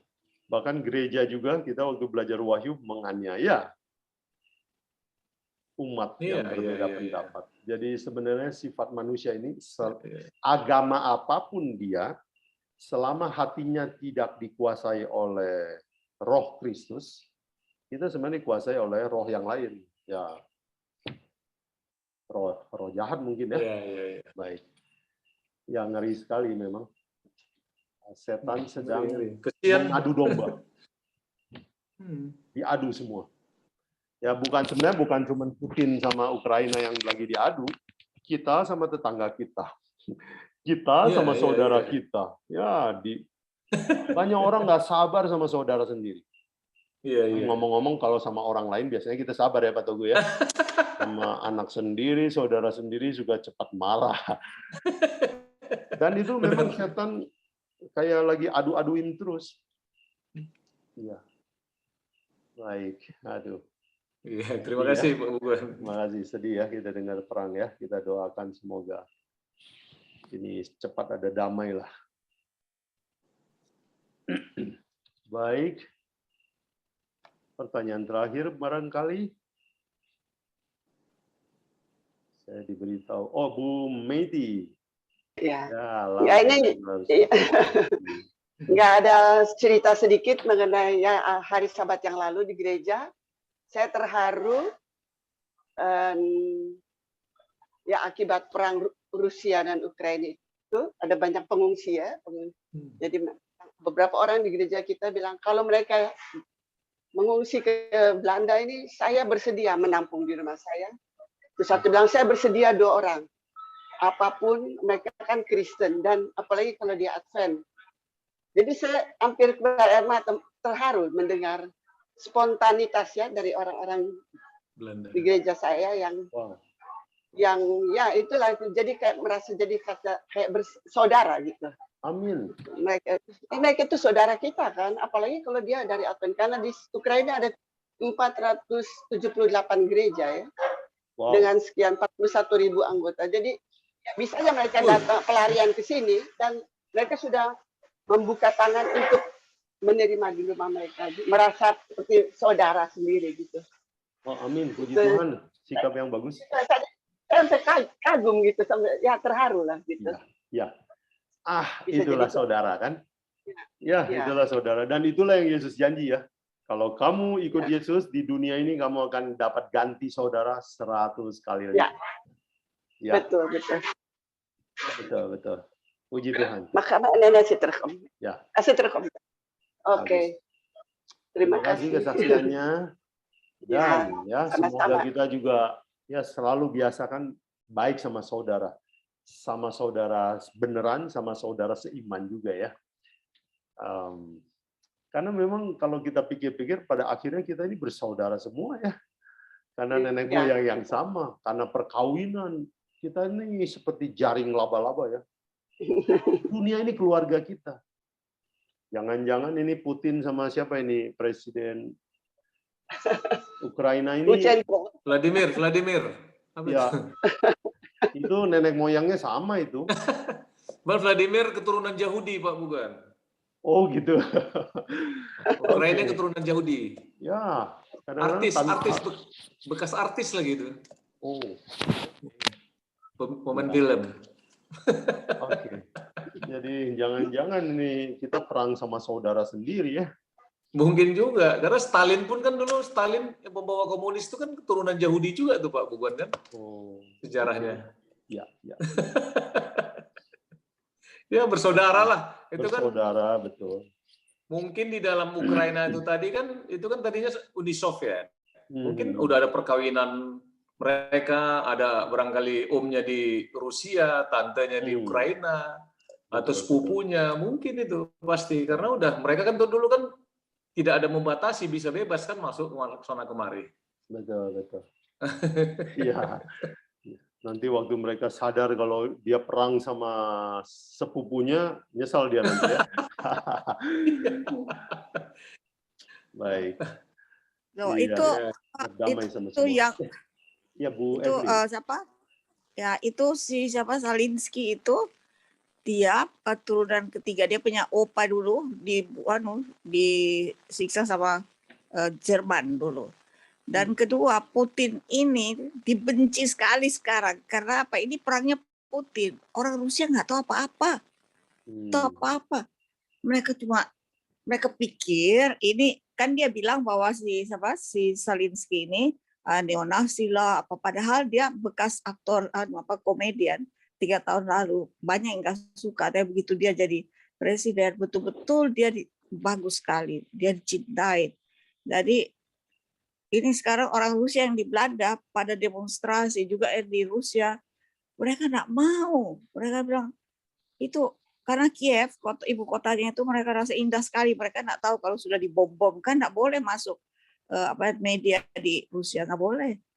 Jadi kita lihat sendiri di sini orang-orang pada demonstrasi, orang pada ini perangnya Putin sendiri ini. Baik, terima kasih.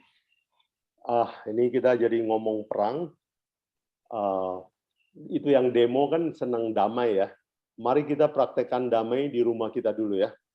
Sama saudara, semua pertengkaran akhiri. Semua urusan cekcok soal duit, buang. Amin. Ya, sama suami istri ada ganjelan-ganjelan. Mungkin ada yang sudah sempat nggak ngomong-ngomong suami istri ya. Mulai sekarang berdamai ya. Jadi dengan demikian kita membuktikan bahwa kita orang cinta damai ya. Jangan seperti Putin ya. Oke, thank you. Apalagi Bu Guan, setelah ikut Bible study harus lebih sayang sama istri kan gitu Bu Guan ya. Oh iya. Amin. Suami istri harus lebih sayang. Betul. Firman Tuhan bekerja ya. Amin. Amin ya. Baik. Ya kan capek-capek kita buang waktu kan.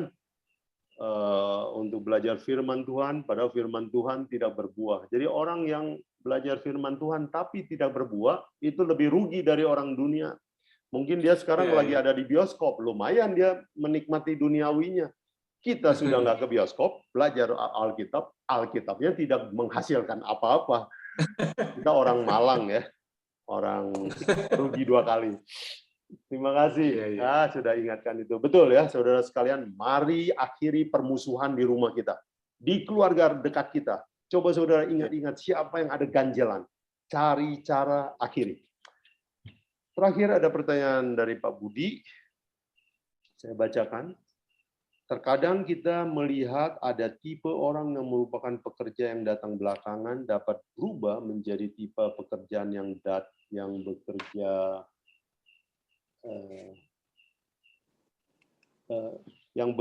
datang duluan. Lalu apa yang harus kita lakukan dalam menghadapi serangan iblis agar kita tetap menjadi seorang pekerja yang datang belakangan dan tidak tergoda untuk kembali jatuh dalam dosa menjadi pekerja yang datang duluan. Bagus.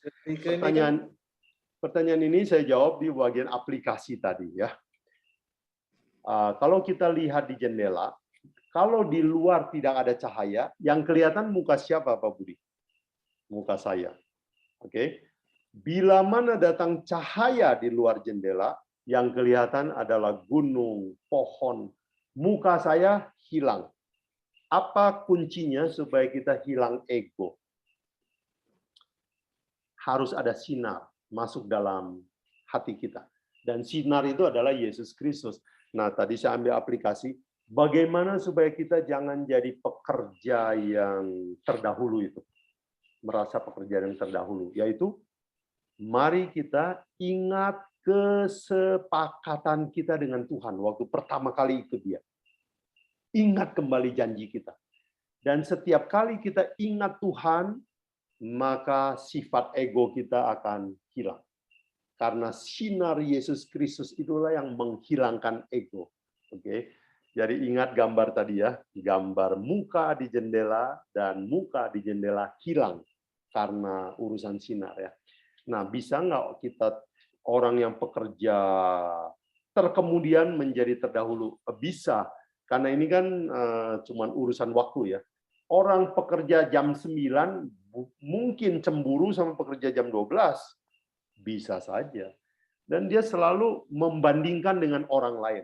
Jadi ciri-ciri pekerja terdahulu adalah suka ngebandingin, manusia dijadikan standar oleh dia. Tetapi manusia yang pekerja kemudian jam 5 sore, dia selalu menjadikan Tuhan sebagai standar, bukan manusia. Begitu ya Pak Budi, thank you. Dari Musli, terima kasih Pak Yobuan atas penjelasan firman Tuhan yang menjadi berkat bagi kita semua. Tuhan Yesus memberkati. Terima kasih. Oke, dengan demikian saya kira waktunya sudah pukul 9, jatah kita selesai. Terima kasih untuk pertanyaan yang bagus-bagus. Sampai jumpa Senin depan ya. Baik. Terima kasih Pak Yobuan ya. Terima kasih Pak Yobuan. Terima kasih semuanya ya. Terima kasih Pak Yobuan semuanya. Baik, kita akan doa tutup. Tuhan berkati ya. Tadi siapa yang ditunjuk? Ya, doa tutup akan dibawakan Pak Chandra tadi. Masih ada Pak Chandra? Pak Chandra? Oh, tidak ada? Sepertinya udah nggak ada. Mungkin boleh Pak Yobuan aja mungkin ya. Boleh tutup ya Pak ya? Ya, mari kita tutup dalam doa. Bapa dalam surga, terima kasih kami telah berbincang, diskusi, sehubungan dengan pengalaman kekristenan kami. Bantu kami ya Tuhan, supaya setiap butir firman Tuhan yang baik boleh tumbuh di bagian yang paling subur dari hati kami. Diberkati semua pendengar, biarlah firman Tuhan ini menghasilkan sebuah perubahan besar. Biarlah ada damai sukacita di setiap keluarga kami, di setiap pertemanan kami, di setiap rumah tangga kami. Dengan demikian dunia mengetahui bahwa ada satu kuasa yang mengubahkan kami semuanya. Terpuji nama Tuhan. Lindungi kami sepanjang minggu dan boleh bertemu pada Senin yang akan datang. Terpuji nama Tuhan, dalam nama Yesus kami berdoa. Amin. Amin. Amin. Terima kasih Amin. Pak Yoguan. Terima kasih Pak Yoguan.